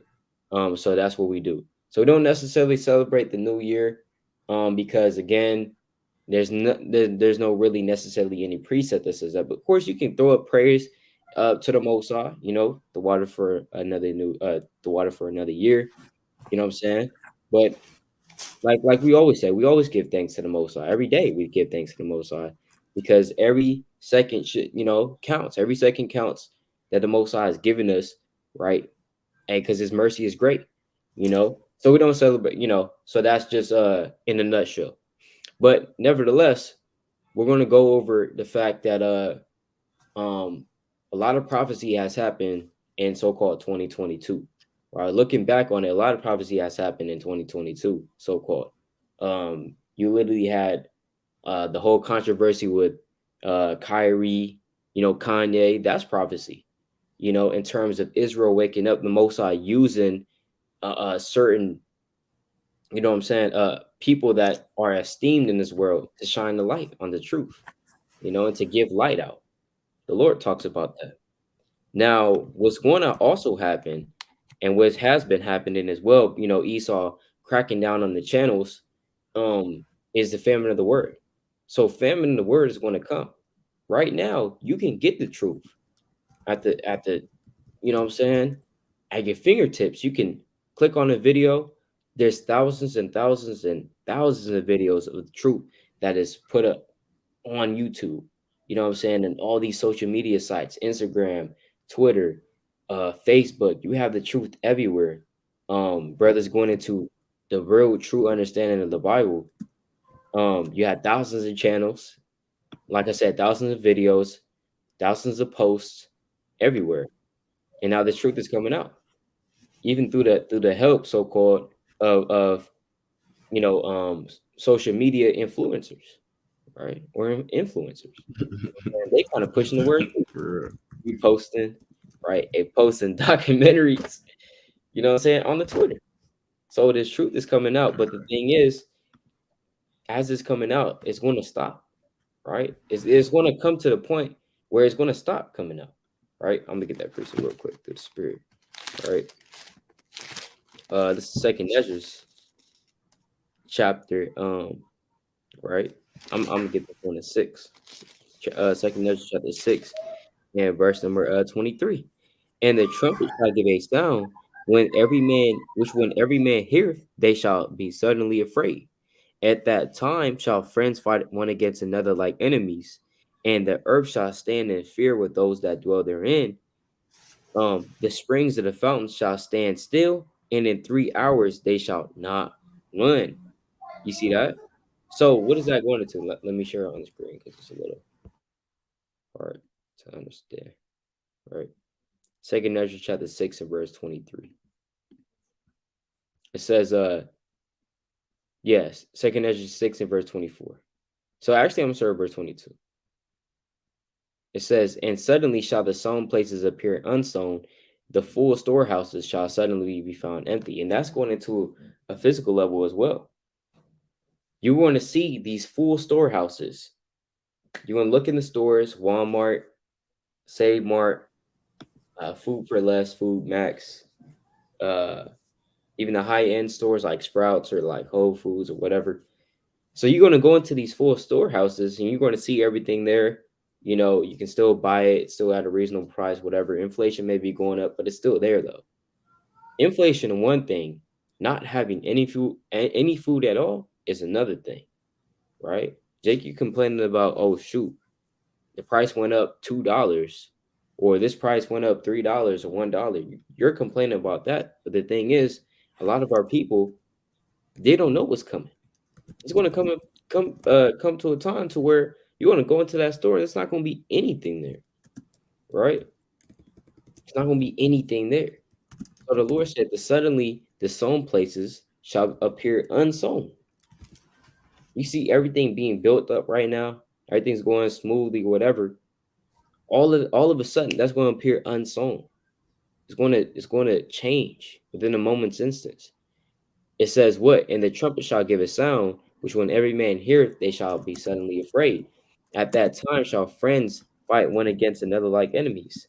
So that person that you thought was your friend is going to turn against you. You understand? It's going to turn against you in that day. That's why the Lord said, take heed to your friends. It says, in SIRACH 6:13, it says, and the earth shall stand in fear with those that dwell therein. The springs of the fountain shall stand still, and in 3 hours they shall not run. What's the springs of the fountains? Right? The springs of the fountains is going into what? This truth that's coming out. It's coming out like a fountain, right? Let's look up what a fountain looks like. Well, everyone knows what a fountain looks like, but I'm gonna just pull it up. Oh, nah, that's foundations, lucky. That's not. See that? So like a fountain, right? The springs of the fountain. So at one point in time, you have this truth coming up. Remember, wisdom and knowledge is likened onto water. You get a precept on that. Proverb. Yep, common Proverbs. This book of Proverbs, chapter 18 and verse 4. The words of a man's mouth. Might as well just put it up on the screen though. Proverbs chapter 18 and verse 4 says, the words of a man's mouth are as deep waters, and the wellspring of wisdom as a flowing brook. So wisdom and knowledge and understanding is likened onto water. It's likened onto um, a spring. You see that? Let's go to the book of Proverbs, chapter 16, and verse 22. It says, understanding is a wellspring of life unto him that hath it, but the instruction of fools is folly. So this is the point. Understanding is a wellspring of life. So that fountain of waters that's running, and in 3 hours they should not run, is talking about this truth. This truth is going to be running for a certain period of time. You want to be able to get out of that water, but in 3 hours, they're not going to run. 3 meaning the number completion. So there's going to come a time when the truth is not going to be out there anymore. Channels are going to be down. Internet's not going to be working. Computers not working, power out, or whatever. Or even Esau collecting your Bibles, right? All that stuff is going to come to pass in the near future. But that's what might happen in so-called 2023. We'll see. But Khan, you got it, King. Yeah, Con. Like the brother was saying that, these times we living in, you should be soaking up everything that you can through the spirit. That's right. Because all these outlets that Esau had set up, the Most High has been using them for his ministry. This is Isaiah chapter 33 and verse 6. It says, and wisdom and knowledge shall be the stability of thy times, and strength of salvation. The fear of the Lord is his treasure.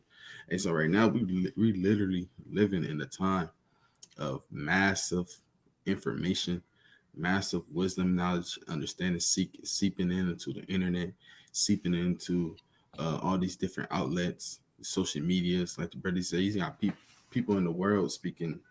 Hey, I ain't gonna say speaking the truth, but hey, kind of being on the truth bandwagon, through the spirit, all on different, like the brother said, different social sites, different all matter of different other elements, and the Most High has been using these things. Let me go Amos chapter 8 real quick. Amos chapter 8 in verse 11, because like the brother was saying, he went into the famine of the famine of real bread going on, as in food, but it's also be the famine of the word, like the brother said.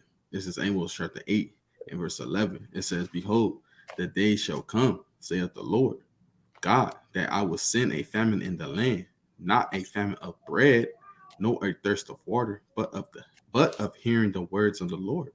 So, hey, why you scoffing at the brothers on the highways and byways, scoffing at all these different camps around the world that's literally doing thus at the Lord, bending people back to the marriage and doing things that the Most High said and Yahushua have ordained us to do, is go to the highways and byways and preach these words.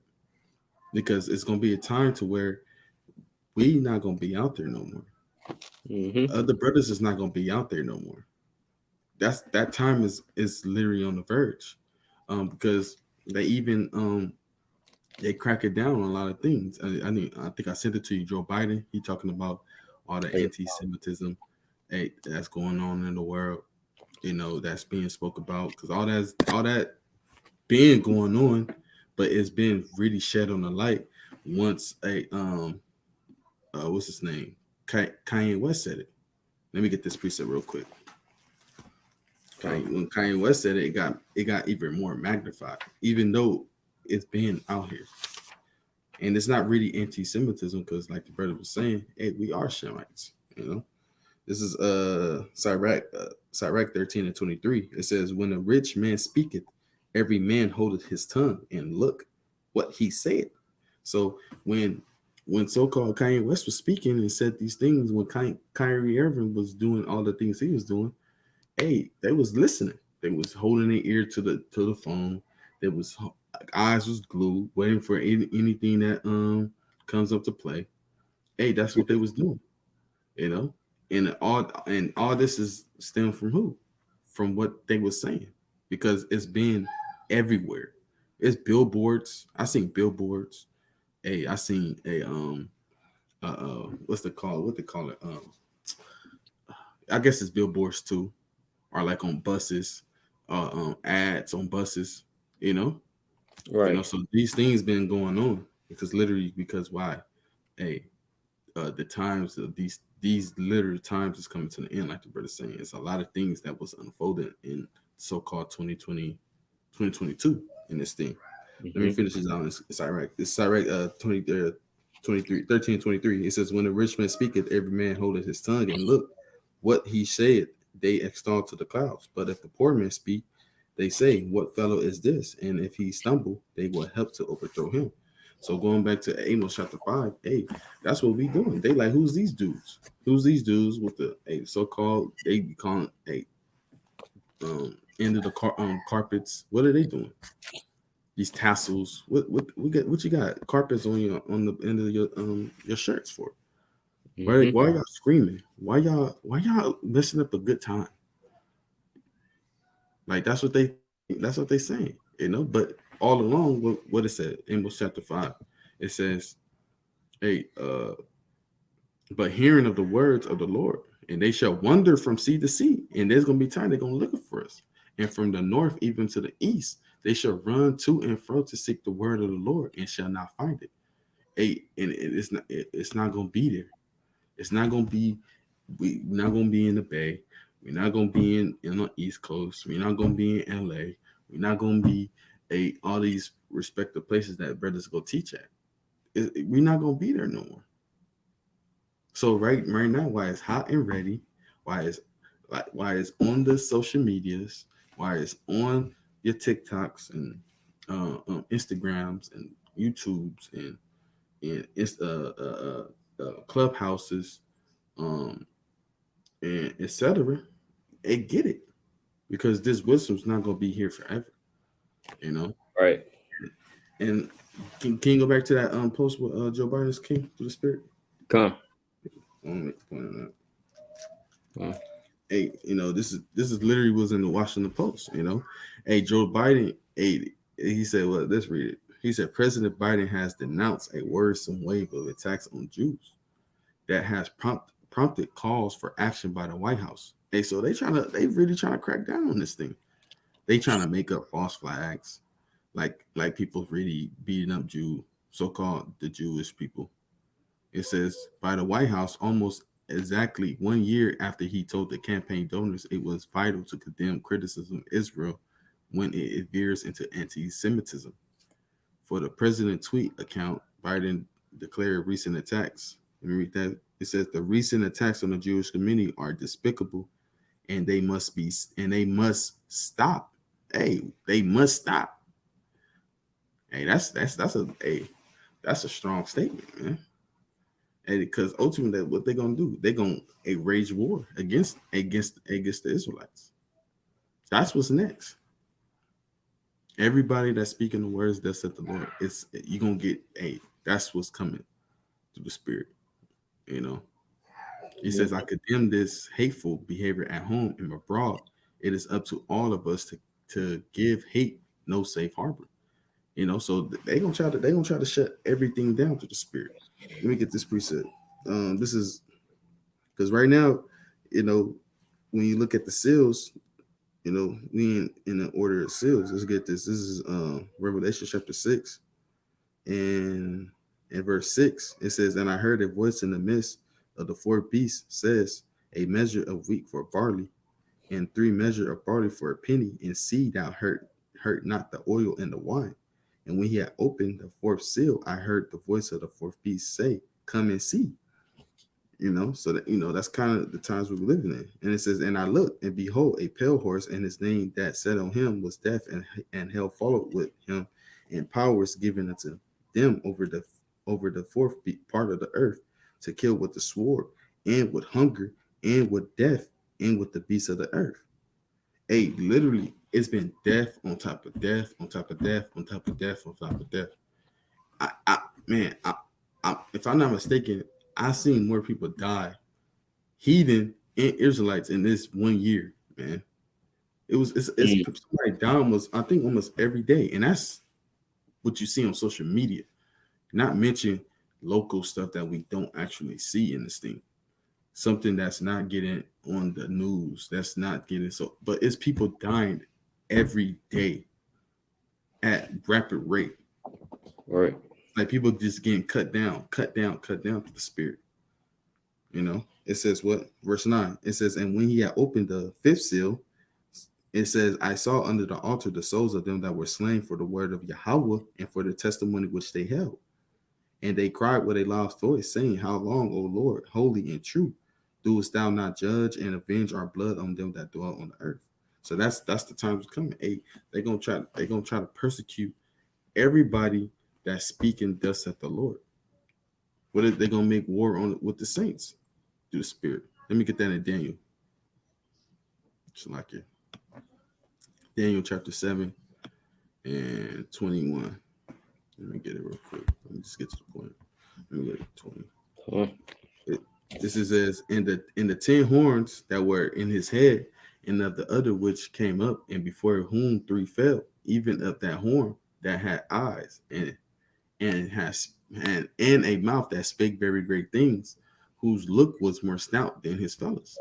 It says, what? I beheld, and the same horn made war with the saints and prevailed against them. So literally, that's gonna happen. That's gonna happen. They're gonna make war with the saints, and they're gonna try to devour us. They're gonna try to kill us. All because what we speaking thus at the Lord. So that time is coming as well, to where we're gonna be pilgrims on the earth. We're gonna be there's all type of things that's gonna be happening in the earth as well. But you got it, King. Yup. Con. That's right. That's right. Yeah. So all these things is going to come to pass, man, in the near future, right? It's going to come to pass. And the Lord said, shall he say and not do it? I'm gonna go to the book of Numbers, chapter 23, verse 19. All right, real quick. Number 23:19, it says, God is not a man that he should lie, neither the son of man that he should repent. Hath he said, and shall he not do it? Or hath he spoken, and shall he not make it good? So, meaning, look, he's going to make it good. He's going to make it come to pass. Because he said it, right? So I'm going to also get this too on the famine of the word. Go to the book of 1 Samuel, chapter 3, and verse 1. The Lord said he requires that which is past. Go to Ecclesiastes 3 and 15. Right? This is Ecclesiastes 3 and verse 15. That which had been is now, and that which is to be have already been, and God requireth that which is past. Meaning, he requires the things that already happened. When they say history repeats itself, it's because the Lord has the same souls to do the same things over and over and over again, right? So he requires that which is past. So let's look in the past. In 1 Samuel chapter 3, verse 1, it says, and the child Samuel ministered unto the Lord before Eli. And the word of the Lord was precious in those days. There was no open vision. So in the days of Samuel during this time, 1 Samuel 3 and 1, there was no open vision. The word of the Lord was precious in those days, meaning it was scarce. It was of the scarcity. So these are the days that's coming, right? When the word of the Lord is going to be precious, right? Because right now you can just buy a Bible at Barnes and Noble, whatever. You can buy it at a Walmart. You can buy literally a pocket Bible at Walmart, right? I've seen them before, right? I didn't get it because it had like the lions in it though, right? That's I don't really like these. You know what I'm saying? Might like them, but I don't really like them, right? So that's why I didn't. Hey, but I need a new one, man, right? But nevertheless, oh, you said what? I said definitely. Yeah, definitely, man. I'm missing damn chapters of Revelation and other chapters. So, brother's like, hey, you need to get a new. I'm like, hey, I need to get a new one. But hey, the fact that I can get a new one, that shows you that the word of the Lord is not precious right now. It's not scarce right now. You can literally read on your phone. You got a phone, you can read the Bible on your phone, right? So that's how convenient it is to get the words of the Lord. You can really even do that in the ancient world. You'd have to go, you know what I'm saying? Not everyone had a copy of the words of the Lord in their house. You didn't have a whole copy of it. You know what I'm saying? You might have it in the synagogue. But not everybody possessed the copy. You understand? Not like now. Yeah, everybody got a Bible in their house. You know what I'm saying? I'm not gonna say everybody, but you have a lot of people that even they say they believe in the scriptures, of course, they don't really do anything that the scriptures say to do. And you just got a Bible, they got a Bible in their house somewhere, kind of in the attic, in a box, under other books, right? Was dust. That's where the Bible's at.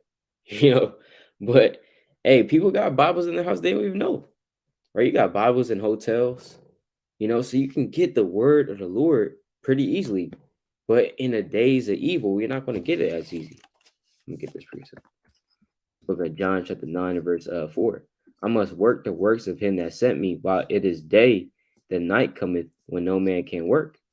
So daytime is daytime right now on the spiritual level. It's nighttime, but it's also daytime. Not to get too deep. It's daytime right now because during the day, who is the day? Right? Who is the day? Yahweh Shah. Right? I'm gonna prove that real quick.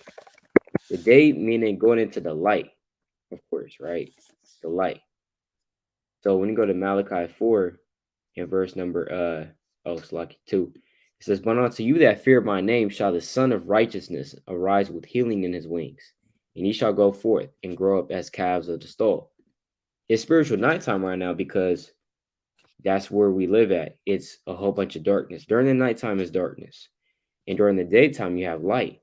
So the Lord said, I must work the works of him that sent me while it is day, meaning daytime, right? While you still got the light. You know what I'm saying? While you still got the understanding in the light of this world. Who is the light of this world? Yahweh Shah is the light of this world, right? He says that in the next verse. As long as I'm in the world, I am the light of the world. Yahweh Shah said he's the light of the world. So it's daytime right now when you put it in perspective, because you have Yahweh Shah. He's not physically here, of course, but you have the words of the Lord that give light in this wicked world. It says, the night cometh when no man can work. And the night is coming. The nighttime in which you're not going to have the word with you at all times, like you would have right now. The nighttime going into the days of evil, the days of all hell breaking loose upon the face of the earth, upon the land, upon America, etc. The days of famine. That's talking about the when the night comes. That's talking about the night. You understand? Right? But brothers got it though, through the spirit. Yeah, that my brother Mighty saying because our people, they take advantage of this time right now. They Right. don't care about what's going on if it's not particular. It's not fall into what they got going on already. Because ultimately, when you come into this truth, and a lot of things. Let me get this in classic and math. John. This is John chapter 3 uh, and 20. It says, "For everyone that doeth evil hated the light." That just like what the brothers was going to everybody, that do evil, they hate the light. They hate what comes with serving ready the Most High. They got the Bible on on Granny's shelf, in the drawer, on the wherever they got it at, is with the dust on it. They got so much dust on it. You could put your hand on it. You could. It kind of they see your print on the Bible. You know. And like the brother said, you could literally get the Bible anywhere, man. 99 cents. They got at the Dollar Tree, that 99-cent store. They got the Bible everywhere. You get a Bible for free on your phone through the Spirit. But he says, "What for everyone that doeth evil hated the light, neither come into the light, lest his deeds should be reproved." Because everything that they're doing, they don't want to correct, because what they like doing what they do in this world, because what they think that's right in their mind. But ultimately, if you in the world and you serving what the world want, and you evil, if you're not doing thus at the Lord, hey, you good. I mean, you're not. If you're not doing this at the Lord, Slakia, if you're not doing this at the Lord, you wicked, and that's period. That's It's right. no in the middle. It's no gray area. It's either you following the commandments, the law, statute, commandment to your best of the ability. Hey, everything that you know, you're applying it. You fasting. You doing everything you need to do. You good. If you're not, and you're in the world, you doing whatever you need to do, you wicked. And that's just plain and simple. That's how you decipher everything. Whatever does that the Lord says, hey, I'm good. Not doing it, I'm wicked. Plain. So. But I want to get this precept. This is Baruch chapter 3 and verse 20. Because ultimately all a young people in this thing coming to this truth. You might be 30, you might be 40, you might be 50, but we gotta be what? Newborn babes. It says what? Baruch 3 and 20. It says, "Young men have seen light and dwelt upon the earth, but the way of knowledge have they not known." Because they have not known the true knowledge of the Most High. They have not known thus saith the Lord. They seen the light, they seen the Bible, they read it, they read about David, they read about Samson, they read about Hezekiah, Ezekiel, Moses. The list goes on. They read about these things. What? Mhm. It says, "But the knowledge they have not known." It says what? "Nor understand the path thereof, nor lay hold of it. Their children were far off from that way." And that's why, hey, our nation is weaker, get weaker and weaker, because the weaker our nation was before us, hey, our nation gets weaker every generation. And I could see, as far as my age bracket and my generation, the next generation, I'm like, dang, they more wicked than the generation I was in. And then the generation before that could say the same thing. And Right. the generation before that say the same thing. And they all say, man, y'all young kids or something else. And they say that, and they always say that about every nation. Every older generation say that about every younger nation. Mm-hmm. Because hey, it never this wisdom, knowledge, and understanding do not get passed down, because nobody knows it. Let me get this other precept in Second Ezra chapter 7. It reads, where I want to start at. It says 7:43. It says, "But the day of doom shall be the end of this time, and the beginning of immortality for to come, wherein corruption is past, intemperance is at an end, infidelity is cut off, righteous is grown, and truth is sprung up." So all these things is going, all these wicked deeds, it's gonna be passed away in this thing. It's what it says.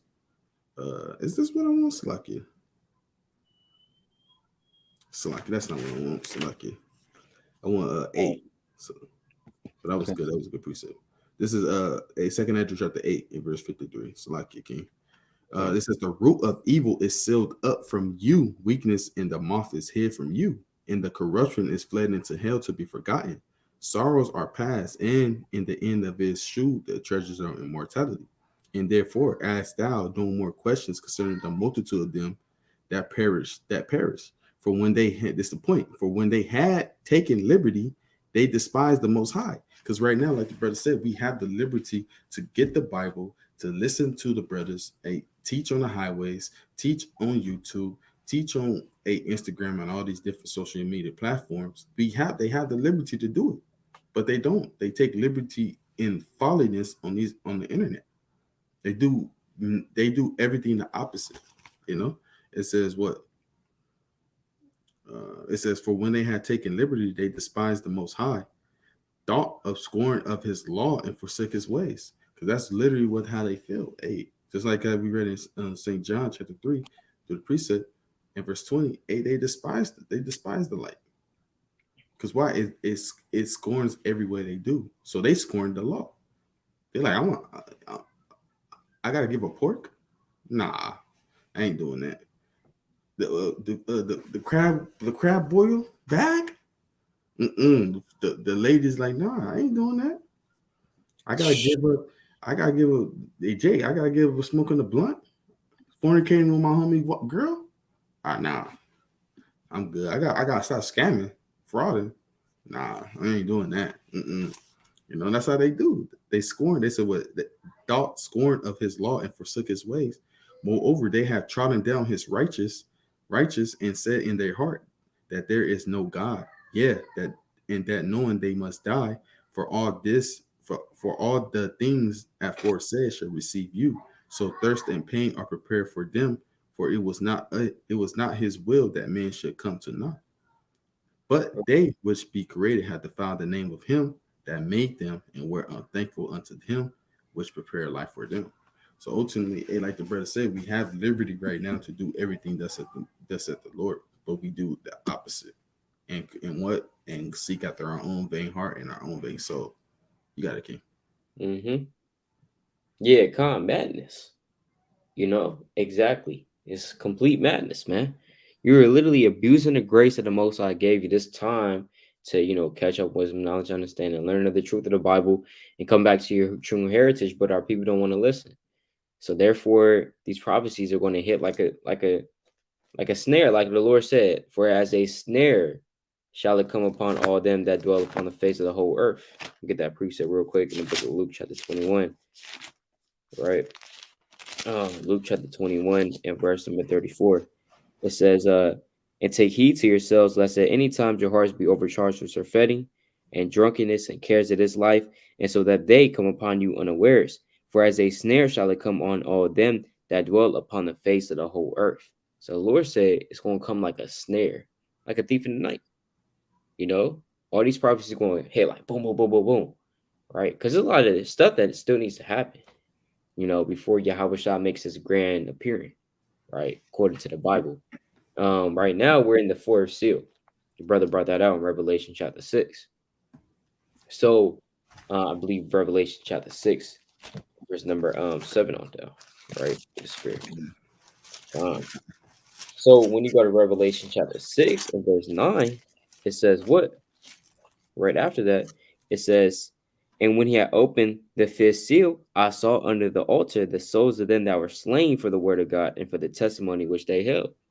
So that's what's coming to pass in terms of the second of the seal that's going to come, is that fifth seal. When that fifth seal opens, that's the persecution of the saints. I'm gonna get this precept in Revelation chapter 12. It's a book of Revelation chapter 12 and verse number 17. And the dragon was wroth with the woman and went to make war with the remnant of her seed, which keep the commandments of God and have the testimony Yahweh Shah Hamashiach. Jacob's trouble, right? Persecution of the saints. That's what's going to happen. Now, is it going to happen in 2023? We don't know. We don't know. Is the Lord going to come back in 2023? We don't know. But we do know, right, is what we do know is what's going to happen in the near future. According to the prophecies, the Lord said, measure thou the time diligently within itself, right? Get that precept real quick too. 2nd Ezra chapter 9, right? 2nd Ezra chapter 9 I'm already there. Can you want me to read it? Oh yeah, con, bring it Yeah, out, brother. Sure. yeah, I have it. I have this. This second Ezra chapter 9, verse 1. He said, he answered me then and said, measure thou the time diligently in itself, and when thou seest part of the signs pass, which I have told thee before. Con. Want me to Con. read? Yeah, con, keep reading, con. Con. He says, then shalt thou understand that it is the very same time wherein the highest will begin to visit the world which he made. Mm.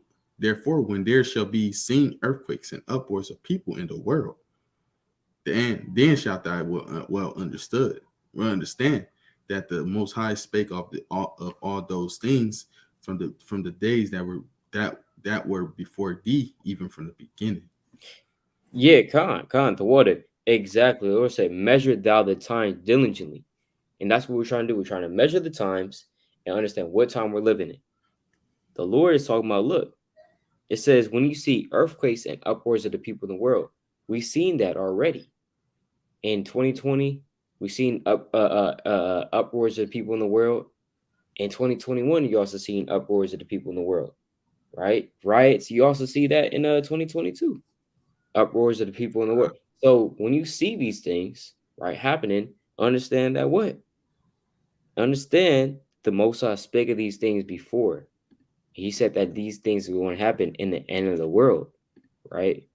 Um, Sedition among men, the Lord also talks about, right? Sedition among men in Second Ezra chapter 15 and verse 6, 15 and verses I believe 14 on down, right? So I mean, there's just so much prophecy that still needs to happen. We can't cover all of it in this video, but that's why we're going fast on it, covering like multiple things that may happen in so-called 2023, right? Famine, like the actual physical famine, right? And a lot of different things, man. A lot of different things we're still waiting on.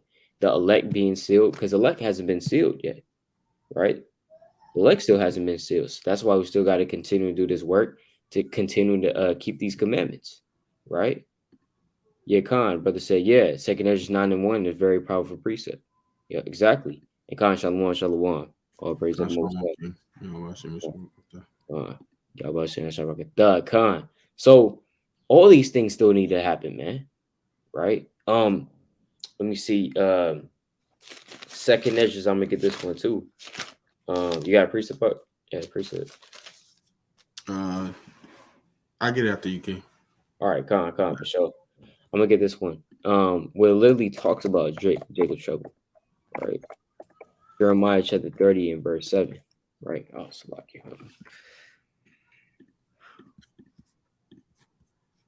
Jeremiah 30 and verse 7. It says what? Alas, for that day is great, so that none is like it. It is even the time of Jacob's trouble, but he shall be saved out of it. So that still needs to happen too, right? To where we have to go through the last tribulation, the last trials per se, before we can enter into the kingdom of heaven, before the Lord can deliver us from this land, man, that we're in, this captivity, right? The Lord still needs to break our bonds. It says, verse 8, for it shall come to pass in that day, saith the Lord of hosts, that I will break his yoke from off thy neck and will burst thy bonds, and strangers shall no more serve themselves of him. You see that? And we have to also remember that all these prophecies that are happening, and we see that the see is happening, and we see still need to happen. We still have to understand that it's all on the Most High's time as well, right? It's all on the Most High's time, right? Matthew chapter 24, right? And verse number. You said what, King? I said the spirit. I was just in that chapter. Go ahead. You got it, King. Oh, okay, all praise that spirit. In Matthew 24 and verse 9, it says, then shall they deliver you up to be afflicted, and shall kill you. Ye shall be hated of all nations for my name's sake. See, all nations doesn't hate us right now. They hate, you know what I'm saying, that we're Israelites. But they're going to hate us for Yahweh Shah's sake. We want to be hated for Yahweh Shah's sake, not for anything else. Right? The Lord said they're going to be hated. You're going to be hated because you believe in this truth for my name's sake. Right? It says, And then shall many be offended, and shall betray one another, and shall hate one another. And many false prophets shall rise, and shall deceive many. And because iniquity shall abound, the love of many shall wax cold. But he that shall endure until the end, the same shall be saved. We have to remember it's all in the Most High's time. Con, you got it, King. Con. Hey, like the brother, hey, I was my precepts I was gonna pull through the spirit. You know, Matthew 24, hey, all these precepts, hey, all link up to the spirit, you know. Mm-hmm. You know, this is Isaiah chapter 46 and verse 10. He says, declare the end from the beginning and from the ancient times the things that are not yet done, saying, my counsel shall stand and I will do all my pleasure. You know, so all these things, he gave us the signs. He gave us everything that we need to understand what time we living in, how should we be moving, what type of spirit we should be moving in, uh, and all these things. You know, because he declared the end from the beginning. You know, we got to remember all these things. You know, we was kind of talking about it. A Psalms 119 and 99. You know, through the spirit. He says, uh, I have more understanding than all my teachers, for thy testimonies are my meditation. I understand more than the ancients because I keep thy precepts. You know, so we keep the precepts and we know precept upon precept. We keep it to the T, our Lord willing, we keep it to the D, to the spirit. And the Most High will show us how we should be moving. He gave us the signs. He wrote it down. You know, a lot of people like to say, we living in the end of the world. How do you know that? If Con. you're not picking up the Bible, how do you know? How do you know that we live in the end of the world? You're not gonna know the signs of the end of the world if you don't pick up the Bible. You could guess, you could guesstimate, you could think, you could this is happening, but if you're not picking up the Bible, you don't know when is that when the end of the world is gonna be. Because I, if I might be wrong, but the knowledge of the end of the world, I only have seen what's in the Bible That's right. in Matthew, Mark, Luke, and John. And then, you know, you got other places as well, like the second Ezra chapter 9, second Ezra 15, and plenty of other precepts, you know. So, Right. you know, you gotta get in the scriptures and understand, hey, the Most High already written in the end from the beginning. We just gotta piece the puzzle together through the spirit. Khan, you got a king. Yeah, Con. Exactly. Exactly. You can only tell from the scriptures, right? You see that you might look on the news, you see all hell breaking loose in every nation, sedition, whatever. You see people claiming to be Yahweh Shah back in the earth, right? You got all these things that the Most Lord says going to happen. Got homosexuality running rampant upon the earth. So when you look at this, you don't believe in the Bible. When you look at these things, you be like, kind of just shrug your shoulders, right? Khan, But the men of the Lord that know and understand these precepts, they're like, yep, that's a sign, that's a sign, that's a prophecy, that's a prophecy. You know what I'm saying? And then now you're measuring the times, like, okay, we're getting closer to that. That's all that means. We're just getting closer. Prophecies being fulfilled. And that should increase your faith, you know? Now, like the brother said, without the Bible, you don't know nothing. Now you can say through the science with the earth, right? It's getting old, this and the third, and the animals are dying. There's no scientific explanation for that. Can't scientifically explain why there's uproars of the people in the world. You know, can't scientifically explain Yahweh Shah coming back. Trying to scientifically explain that. Maybe that's an alien. Maybe that's a somebody from Mars. No, that's Khan, Yahweh Shah. You know what I'm saying? Khan, And the Lord already talked about that, right? Khan.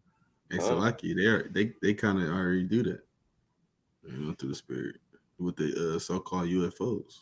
Hey, it's Mhm. aliens, and no, it's a chariot.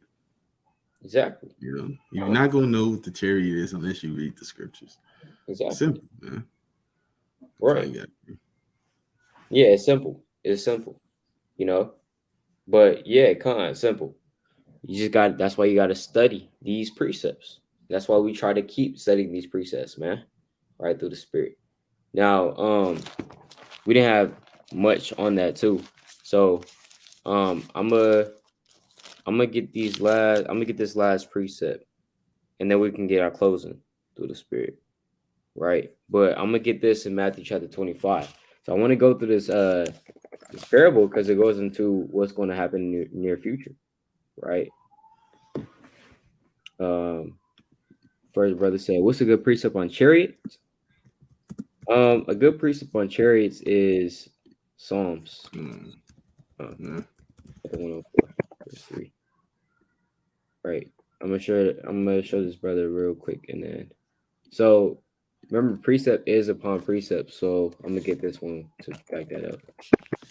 So Revelation 1:7 talks about, behold, he coming with clouds, talking about Yahushua, right? He comes with clouds, and every eye shall see him, and they also which pierced him, and all kindreds of the earth shall wail because of him, even so, amen.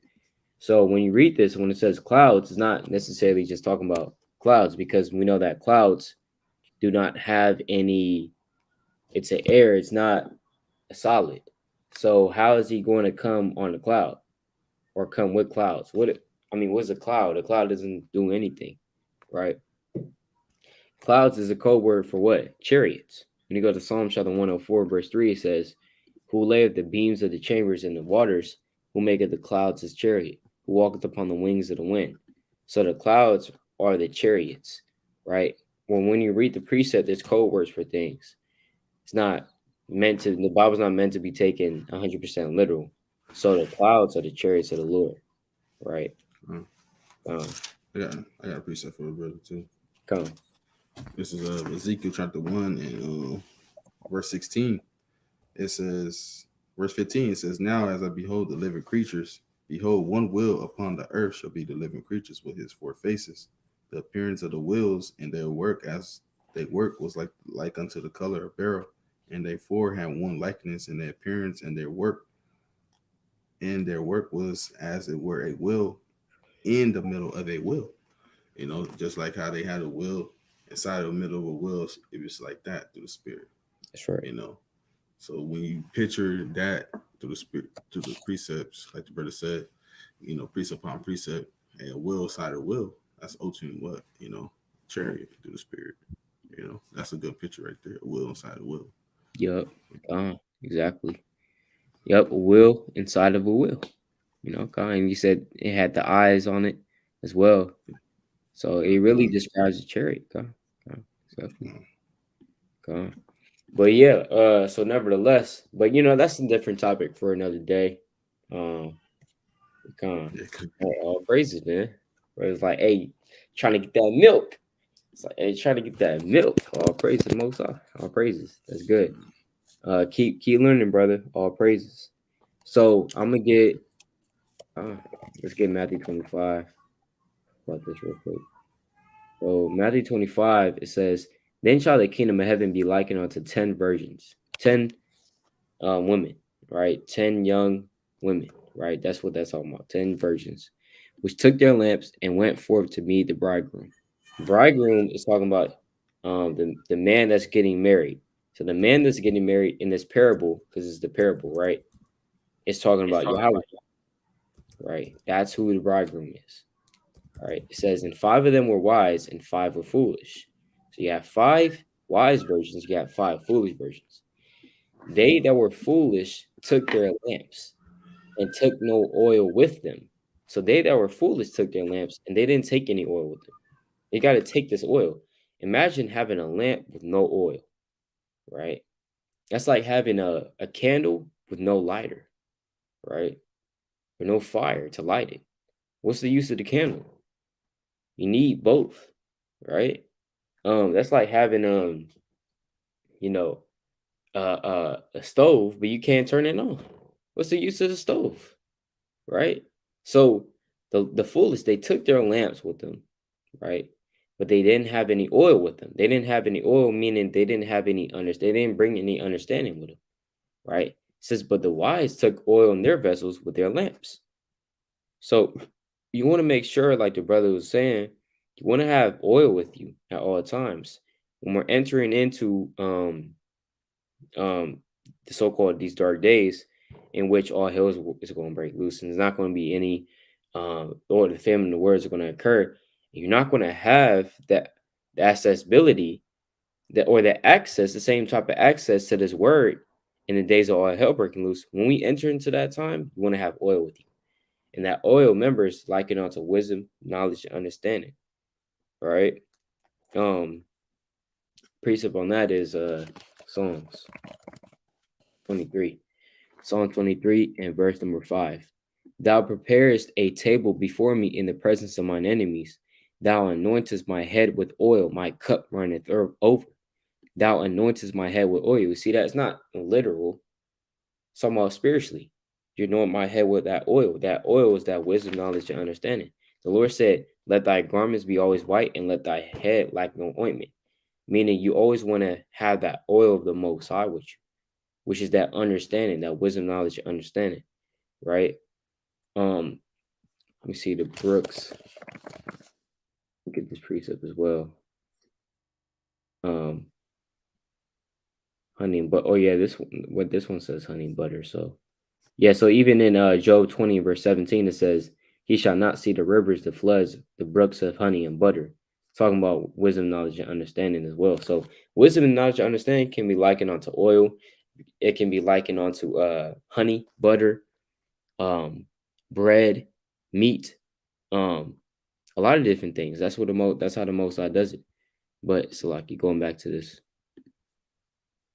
So you want to be with the wise, right? It says, while the bridegroom tarried, they all slumbered and slept. Right? And at midnight there was a cry made, behold, the bridegroom cometh, go ye out to meet him, meaning when Yahweh Shah comes back.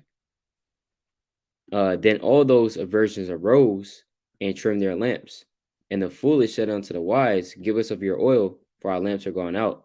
But the wise answered, saying, not so, lest there be not enough for us and you. But go ye rather to them that sell and buy for yourselves. Meaning, go figure it out yourself. There's going to come a time in which there's going to have people run into men that had understanding that they didn't really pay attention to them now. So when all hell is breaking loose, now they want to go try to find them. My brother brought that out in Amos 8 and 11. But the thing is, according to this parable, the Lord said that, look, the wise, they're going to be like, look, figure it out yourself. Go to them that sell and buy for yourselves, because we're not trying to break down Daniel chapter 11 to you right now, bro. While all hell is breaking loose. And remember, the people of the world is going to be looking for the men of the Lord in that day, in these days of all hell breaking loose. So that's why we have to understand that you want to get your oil and be stocked up on this wisdom as much as you can, as much as you can right now before it's too late. That's basically the point of the parable, right? So, Khan, you have anything?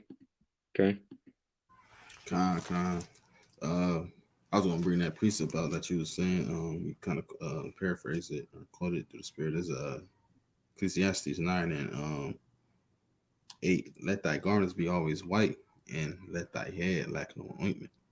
Like the brother was saying, hey, he kind of explained that through the spirit. Just want to bring it out for edification's sake. I want Okay. to bring this out first. This is Acts chapter 5, verse 29. It says, then Peter and other apostles answered and said, we ought to obey God rather than men. So ultimately, following after men is going to get you hurt. It's going to get you in positions that you don't want to be in. We're going to obey the Most High, Yahweh, Bashem, Yahweh Shai, and not men. That's what we got to be in that spirit in these last days. We don't care about men. We don't care about men philosophies. We don't care about anything that got going on. If it's not thus saith the Lord, we shouldn't want to hear it. It doesn't matter. Mm-hmm. It just, you could hear it, but so what? It don't hold no weight. It's not thus saith the Lord. In celebrating the so-called wicked holidays, New Year's is a way, is obeying men. So Mm-hmm. you want to obey God. You don't want to be celebrating January no more. You shouldn't be celebrating January, uh, um, thinking it's the new year when it's not. It's only the 11th month, I believe, 11th month. So you got to be hip to these things. You don't want to be ignorant of anything small or greater. We're pretty in SIRACH chapter 5, I believe. Mm-hmm. You don't want to be ignorant of nothing. But this I want to get Matthew chapter 7 and 7. It says, "Ask and it shall be given. It shall be given you. Seek and ye shall find. Knock and it shall be opened unto you." So that's what we got to be in that spirit. Is seek it and you shall find it. Knock and it shall be opened unto you. Open unto You you. know, you gotta ask, like it said, ask and it shall be given you, seek and you shall find it, knock and it shall open unto you. So all these all this wisdom, knowledge, and understanding is here for you. You gotta ask for it, seek for it, and knock for it, and the most high gonna come in to you and sup with you. So that's ultimately a how the most high works in the spirit. But Khan, you got a king. Con. That's right, Doc. That's right. Hey, all praises to the Most High, man. Con, all praises. And with that, we're going to bring out our closing precepts to the Spirit. Our closing precepts. Fallen man. Yeah, Con, we're going to serve the Most High, man. We're going to serve the Most High. Esau talking about, hey, coming to the party, right? Coming to the party. Hey, I don't know any party, man. You know what I'm saying? And I know not. And the Lord said, or David through the Spirit, he said in Psalm chapter 101, he said, I will set no wicked thing before mine eyes. I hate the work of them that turn aside. They shall not cleave to me. You know? So he said, look, I don't know a party, man. The only party I know is the party of the Lord. It's 12. Right, so, Khan. And Khan, all praise in the Most High. So, yeah. Brother's got closing precepts you can bring it out through the Spirit. Let me get Job.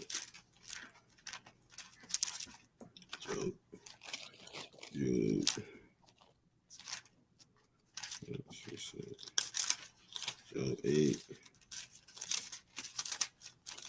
It's Job 8 and 8. It says, "For inquire, I pray thee, of the former age, and prepare thyself to search of their fathers." So we got to prepare thyself, like, for the way, and search out the fathers, search out your history, search out the things that we were doing before slavery. We have our heritage. Let me get that real quick. Spirit. 17. This is SIRACH 17 and 11. It says, "Beside this, he gave them knowledge in the law of life for our heritage." So the law is our heritage to the spirit. So that's what we got to do as far as being people of the Most High. We got to come back to the Most High wholeheartedly and establish his laws, his commandments into our minds and our souls, and everything will be given back to us through the spirit. I want to get more precept, because this is what we're doing through the spirit. This is SIRACH 36 and 11. It says, gather all the tribes of Jacob together. So we're trying to gather all the tribes of Jacob together, the blacks, Hispanics, and Native American, right? And inherit thou them from Salakia, and inherit thou them as from the beginning. So we're gonna coming back to the former ages of what we were doing in the beginning, bringing us back to our heritage, and then getting our inheritance back to the spirit. And that's following the laws of the Most High as for our heritage. You got a king. All praise to the Most High. Yahweh Bashem and Shabbat. All praise to Yahweh Hashem, Hamashiach, Yahweh Shabbat. I got a precept as well through the Spirit. This is the book of 1 Corinthians chapter 14 and verse number 10. It says, there are, it may be, so many kinds of voices in the world, and none of them are without signification, Salaki. Meaning that there's a lot of languages in the world, right? And none of them, all of them are understood, right? Therefore, if I know not the meaning of the voice, I shall be unto him that speaketh a barbarian, and he that speaketh shall be a barbarian unto me. Even so ye, for as much as ye are zealous of spiritual gifts, seek that ye may excel to the edifying of the church. You see that? So that's what we're trying to do. All right, that's what we're trying to do. We're trying to be zealous for the Most High, being zealous in the tradition of our fathers, right? Pursuant to the book of Galatians chapter 1, just like how Paul was. He was zealous for the Lord. And so we want to take upon that same spirit, right? And be zealous of spiritual gifts. It's a spiritual gift, understanding this truth alone. It's a spiritual gift, being able to shake the hand, prophesy. Spiritual gift, being able to lift up your voice and read. It's a spiritual gift, being able to speak in tongues. Whatever the case may be, whatever your spiritual gift is, the Most High gave it to you for a reason, right? So we have to magnify that talent. Seek that ye may excel to the edifying of the church. So we want to do it for the edifying of the church, and that we may grow as a body, man. Do it for the Most High, right? At the end of the day. So with that, all praise to Yahweh. Bahashem Hamashiach Yahweh Shad, brother YASHARALA. That's brother SIRACH. Come back to yet another video through the Spirit by Yahweh Bahashem Hamashiach Yahweh Shad, the water for all that's tuning in through the Spirit. Shabbat Shalom. Kwam YASHARALA. Kwame Yashar. Shabbat Shalom. Khan.